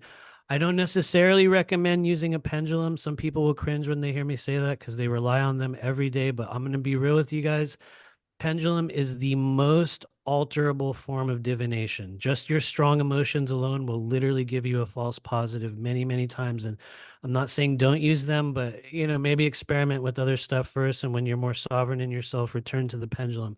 But a form of divination is key because it's going to give you a method of interfacing with spirit. Number 3 is a thing that I think is indispensable to those of you that are wanting to learn how to work with energy, clearing implants, clearing blockages in the chakras, opening up, like I was saying earlier, the layers around our organs, which is one of the number 1 things keeping us stuck in stages of development right now. And so with that, you will need to learn some form of energetic anatomy. You'll start learning about chakras, meridians. You'll hopefully be picking up a modality as well, which is step 3. Step 3 is where we begin to learn things like Reiki or shamanic healing. It doesn't matter which one you use, which one you take. What you're essentially going to be doing is giving yourself a foundation. And then this is the thing that I mean absolutely wholeheartedly. You will learn a method through one of the established modalities. You can even come to us through our website. We have an entire modality that we use. It's very vocally generated, but you will learn a modality and then break the rules. Make it your own. Take a little bit of this guy, a little bit of her, a little bit of that one, and put it all together into your own version. What we find is that when people really begin to master their abilities, it is because they've taken a piece of everything and put them together into their own version. So that's step 3. You will begin to build your identity through understanding energetic anatomy and modalities. And then there's step 4, which for those that know me will know I always say, this is the most important thing. You have to do this. I'll say that about everything. But step 4 is literally the most important thing. And that is energy body cultivation. What do I mean by that? Some form of regular daily energy clearing or hygiene practices. I use Qigong. I think it's the number 1 most powerful thing that you can do. It's a form of ancient warrior technology that will literally reverse age you. But it doesn't matter which one you choose. Some people do martial arts, other people do yoga, some people, do this or that. It doesn't matter, but you're going to be learning to cultivate your vital life force energy. Why is that the most important thing? I'll pause after this because it is the deciding factor for many people. A lot of us, whether it's you or someone you know, has had that experience where for a few months in 2023, I started doing energy work. It went well. I did pretty good. And then after a while, something fades. We cannot maintain it. And that is because people have not been trained to cultivate their energy bodies. It will be the thing that keeps you going. It will be the thing that stops you from getting corrupted by negative energies and negative entities. And it will also be the thing that will keep you physically healthy throughout this journey. Because the reality is, when you really connect with spiritual energies, there will also be a price to pay. Your body will feel it. It will tax your energy. Yes, it will also give you healing, but we have to learn to refill the container. And so those are the 4 areas that I say everyone that really wants to do this work, you need to dive in there. There's probably more than 4, but those are the ones that I've been, devoting myself to over the years. And so I'll pause there because watch, I'll talk about this forever, but I mean, the words of wisdom right there. I couldn't agree more, Yeah. and it's valuable advice. And I might actually take that segment and make it a separate clip because and upload it because it's crucial. I think it's important, and they're reminders. Everything you just said, I think everybody knows or has heard at one point. And but something I had to realize, and we all have to understand, is that just because you learned about something doesn't mean that you're actually applying it to your life. And that's the thing where I had to be honest with myself. I was like, well, am I doing this honestly? Like, yeah, I learned about this and we talked about it a million times on the show and we just interviewed somebody about it and we went super deep, but I know all about it, but am I applying it? And that's where I think it's crucial Yeah. just for you to, lay out those steps and remind us to start applying it because we have to reprogram ourselves too, absolutely. It's programming. So, let's do one more reading and totally, we'll wrap this up if you're okay. totally. Oh yeah, absolutely. Go for it. Aaron, do you want a reading? Sure. Okay, I yeah, would yeah. love one. Thank you. If active you want, we can do one for both of you guys. If you think you Yeah. have time, it's Yeah. Yeah. it's You an got to do honor. both of Sure. those. Do you have a question or a place in your life that you want to look at? Sometimes it Mm, helps if you do, but you don't have to have one. I know that when we have general questions, we get general results. So it's like, or you can be more refined, but it's really up to you. not really, just general. Okay, here we go. Oh Lord, you got oh man, this will sound dumb. You have a major security system around your energy body. I think you have a lot more power than you realize. And so you're gonna need to give me permission. You can just say it mentally. Imagine you're opening the door in your apartment or where you seriously imagine I'm knocking on your door. Okay. Just see your Done. hand opening. There you go. And okay, there you go. So yeah, I'll just comment on that really, really quickly. It's important for you to know that you are far more protected, maybe than you feel at times, maybe than other people have led you to believe. It's a dynamic that I encounter with certain people. There's a lot of people in our Patreon group or ones that I've talked to where I'm like, you need to give me permission to enter your field because some people you'll try to like go in and it's like, and you can't really, it's like you can stand and sort of look at them, but you can't actually go in. And so I think that's just important for you to know. You have a lot of protection around you, That's which is good. That's good to know, actually. I already knew that because you never get attacked ever. oh, I was gonna say really? Tyler already knew that. I've always said that about him. Yeah, That's a we cool lived together for like a confirmation. year and a half, and he would be mad at me all the time because nothing would ever happen to me. That's a cool confirmation. It's not because you weren't feeling it. It's because you have some very, very powerful energies that will just like, "Oh, nope." Which a lot of them have. A lot of us have them. Some people are really well in tune with them, and it's like you'll be aware of it. And I know for me, I was not aware of such a thing, and it was a thing that actually stopped me from getting killed at previous stages of my life. It took me, once again to my 40s to go, oh, that was you guys, And so, anyway, this is for Aaron. For those of you assisting Aaron, 3, 2, 1, and boom. Well. Oh, you got a cool symbol, man. You got a 7 of Cups. And when you look at it, hopefully you can see it. There's a lot of symbolism here. Okay. We got this woman with her head in the clouds. We got all these cups around her. That's you, just so you know.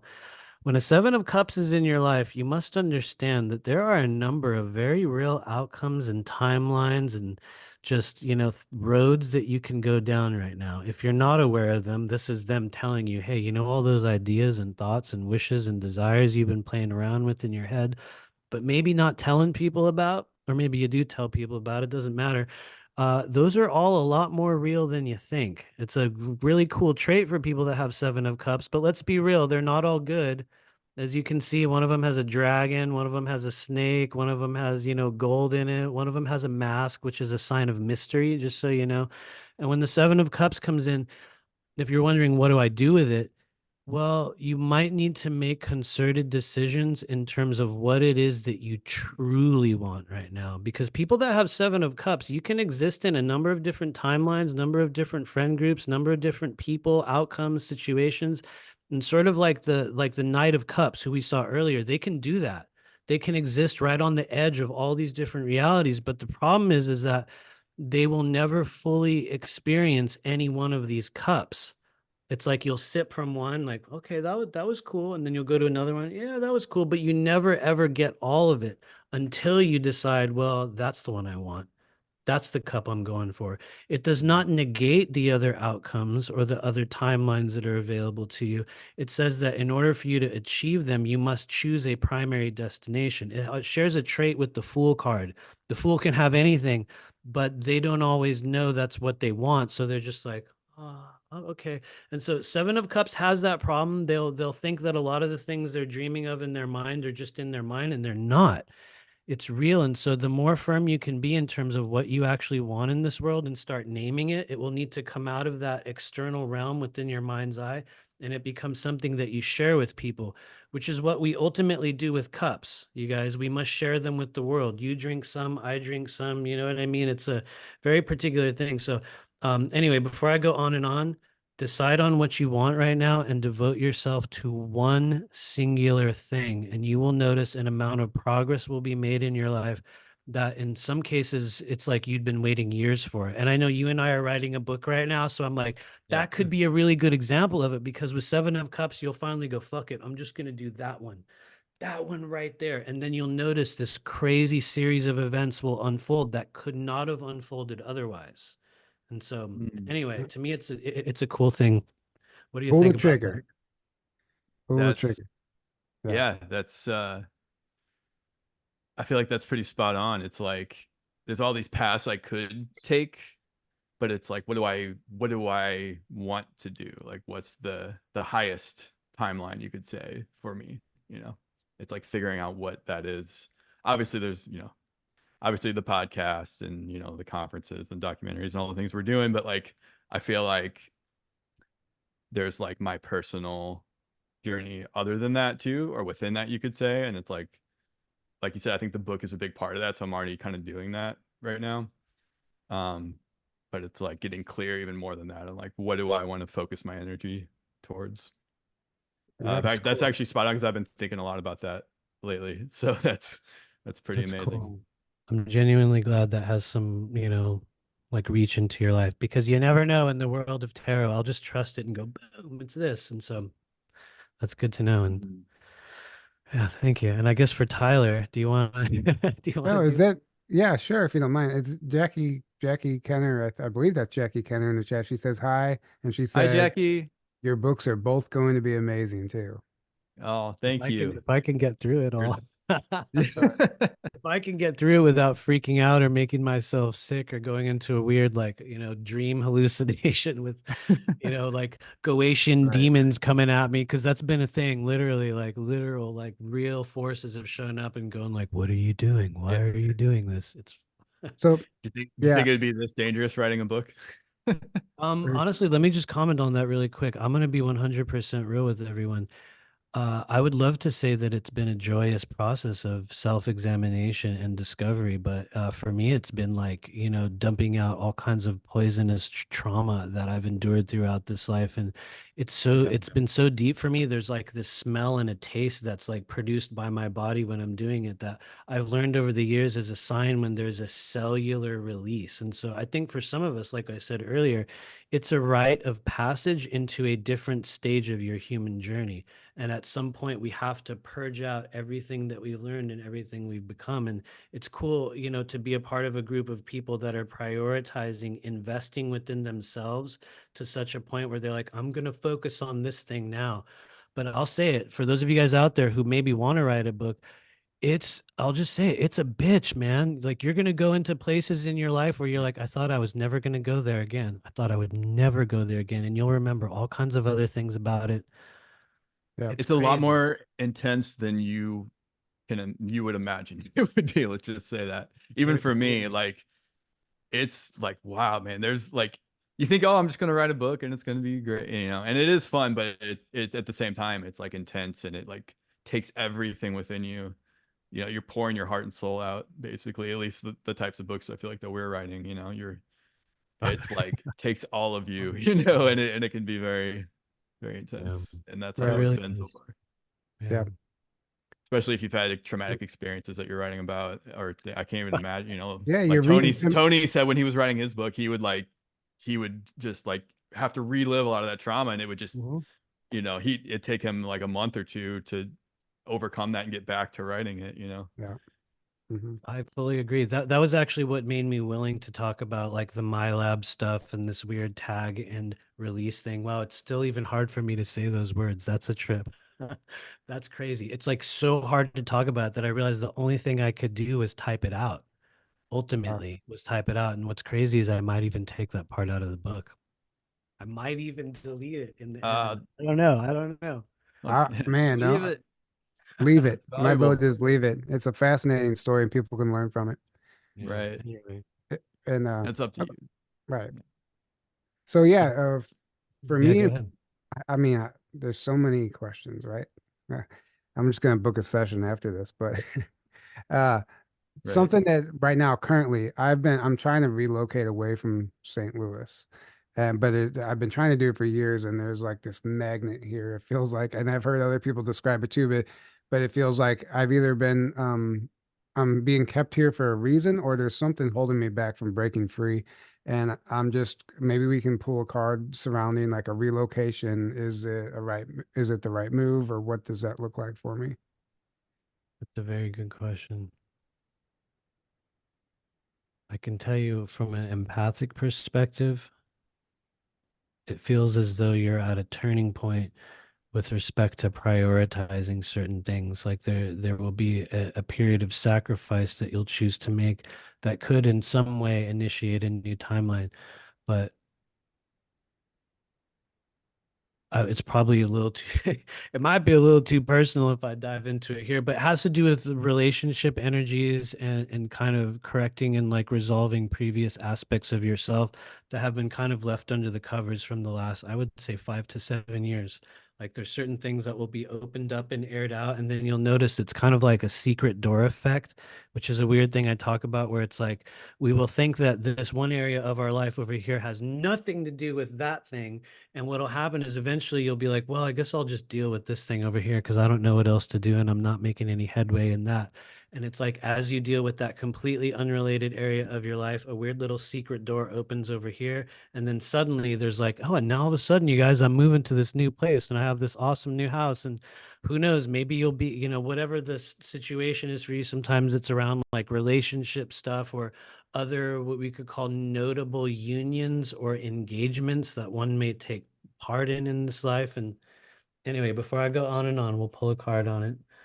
For those of you guiding Tyler in the path of relocation and understanding what needs to be moved or changed or realized in that journey.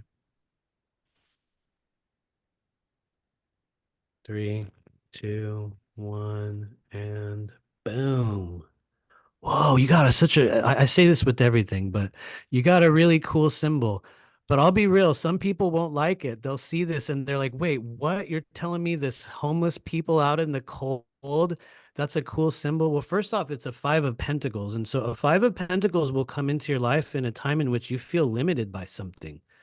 You'll feel like, well, maybe there's not enough of this, or maybe there's not enough of that, or how will I get along without this, or how will I do with that? And where will this come from? How will I make up for that? Look at what I have here. How can I go over there? And well, I'll have to, it's like there's a regeneration, or really what this is in its heart is an energy source in our world that we may feel in lack of. And it could be many things. I'm not going to try to define it for you. There could be a bunch of little things or one big thing, whatever it is. With a Five of Pentacles, we're usually only going to be aware of the things that we do not have that will keep us stuck in a position. And the position with Five of Pentacles is usually one where we just feel like whatever it is we need, we don't have it. And it's evidenced in a very symbolic way, because these guys, whatever it is they need, they clearly don't have it. But what they do have is each other. And what it means is that there is a path of resource available to you. If it is about moving, if it is about entering a new stage or relocating to a place, or maybe really it's just about generating a new timeline, especially if you were born and raised in St. Louis, were you? Mhm. Oh, okay. Boom. There you go. I fully recommend for everyone at some point in their life, we need to move away from our hometown, even if it's only temporary, because I'll be real, most of us return, which is fine. We should. But a Five of Pentacles will come into your life at a time in which you have an untapped resource that can help you meet your goal that you might not be aware of. And it will come from other people. It will come from other connections. It will come from, like I said a few moments ago, notable unions, contracts, and agreements that we will take up with others to fill in the gaps in places where we feel we are in lack. And so one simple way we could put this is that your greatest resource to finding a new timeline and moving, if that's what you truly desire, will come from another person, not from your own kind of self, direction or your own effort. It's something that oftentimes couldn't take place unless we join in others in that task. And so I'm not saying that's the only way to do it. There's a lot Right. of other approaches to the Five of Pentacles, but just know that you are capable of, when you have this, you are capable right now of far more than you believe. And it's usually in the areas of your life where you feel the greatest lack. Like Mhm. you'll notice everyone has that thing, but I don't have that. It doesn't matter what it is, but you'll be like, wow, they have that and they have that, and oh, they also have that. And how will I gain that? The Five of Pentacles says you can, and you have, but you have to change your perspective, because each one of the fives in the world of tarot is what we call an illusionary stage in which we get caught up in something. Like for the Five of Cups, which is a whole different story, you would be caught up in emotions or things that went wrong. The Five of Wands, you would be caught up in chaos. The Five of Swords, you'd be caught up in other people's business and other people's shit, and you'd be like all worried about other people. And then you have a Five of Pentacles, and we could say you'd be caught up in the things that you perceive that you don't have. And Mhm. so it asks you to look at your situation with a different perspective or from a different angle. And usually when you do, something will shift very, very quickly, because these are all super short-term things. But the fives, and if you look at it from a numerological perspective, the fives always signal change. That's just Right. what the number five does. It's a number of change. And so when the fives come into your life, Spirit's asking you to change your perspective about what it is you think you do not have right now. And Right. anyway, I don't know if that answers your question, but It's yeah, absolutely. And it's really interesting you said that, because I've ran that through my head so many times, as far as, well, what am I going to do about this? Where how am I going to get this? Like I have it such a I have it made where I'm at, basically. And it's all taken care of. I know where everything's coming from, and then there's a lot of unknowns, and I run that through my head. And so that's exactly accurate. I know exactly. And I do agree that I guess I never looked at it as limiting. I was just trying to be too specific and waiting for like the perfect scenario, which I'm thinking more of just a leap and wing it and figure it out type of thing. Uh, that actually feels good. yeah, It's like you'll sort of take a tour of right, certain places in the country. You'll live there for a while, for a month. Or you could do the Airbnb and B tour thing. I've known a couple other people that have done that. They'll right. take like 3 months and they'll be like, I'm gonna live for a couple weeks in this area, and then I'm gonna live over here in this area. And um, who knows, maybe that'll help, but that might also be me going far too deeply into it. Oh But no, I mean that resonates, and actually that was kind of one of my ideas already to, we'll see. I don't know. Anyway, I appreciate it. That was very accurate and on point. And thank you for joining us today. This has been amazing. thanks for having me. it was a lot of fun, and we Yeah. got into some crazy stuff, and I think we covered a lot of important stuff as well. And I would also like to take this opportunity to remind everybody that they can still join us at the conference. Matthew's going to be there doing this. Him and his wife are going to be giving sessions to anyone who wants to sign up. And it's been very successful the last 2 years. So we're really looking forward to having you back. Thank And you. all the tickets and information are available at rebelsofdisclosure.com. And grab a ticket before it's too late, because it's definitely filling up. And if you can't make it in person, we would love for you to enjoy it via virtually. The live stream passes are only $88 this year, so take advantage of that. And is there any last words you'd like to leave us with, Matthew? Well, I just want to say thank you to all those people within our soul group that have shown up for us and, taken part in our classes and the stuff that we've done over the years. Like I said earlier, we are in a very, not necessarily unique, but a very, very particular, realm within our soul group. And I'm constantly blown away by the people that continually seek us out for guidance, for readings, for healings. And I'll be real, a lot of people, it's like they don't even care about you until they need something.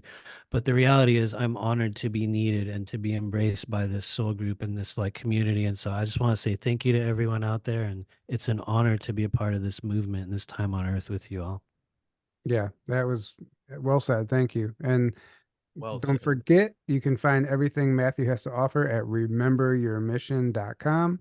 And I don't know, I did put that link below, or at least do you have a YouTube channel too? I don't know. Oh yeah, yeah, we do. We're actually somehow we're still on YouTube. I don't know how that worked, but we do a semi-regular live show. I've taken the last month off to do this writing thing, but we will be returning very soon. And so you can also find us on YouTube at Remember Your Mission, and you can actually help us break through our shadow ban and algorithm cap. They have us literally locked in a stage. They remove 20 to 30 or more subscribers from me every week, and then they fill Right. up again. It's a sad thing to see, but you guys can find us over there.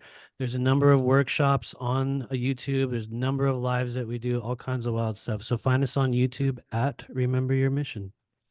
Yeah, and we noticed that before we left YouTube, the numbers were just being suppressed and Yeah, crunched and they deleted, and they and did we that to can us the whole time, and like 50 subscribers or more at a time, just Mhm. and then so it'd have to go back. Yeah. and then we were nearing 50,000 subscribers, and then we go down to 10K over here, 11K now, but what we noticed is the numbers are actually higher with 11K subscribers. We have higher numbers on Rumble than we had with 50K subscribers on YouTube.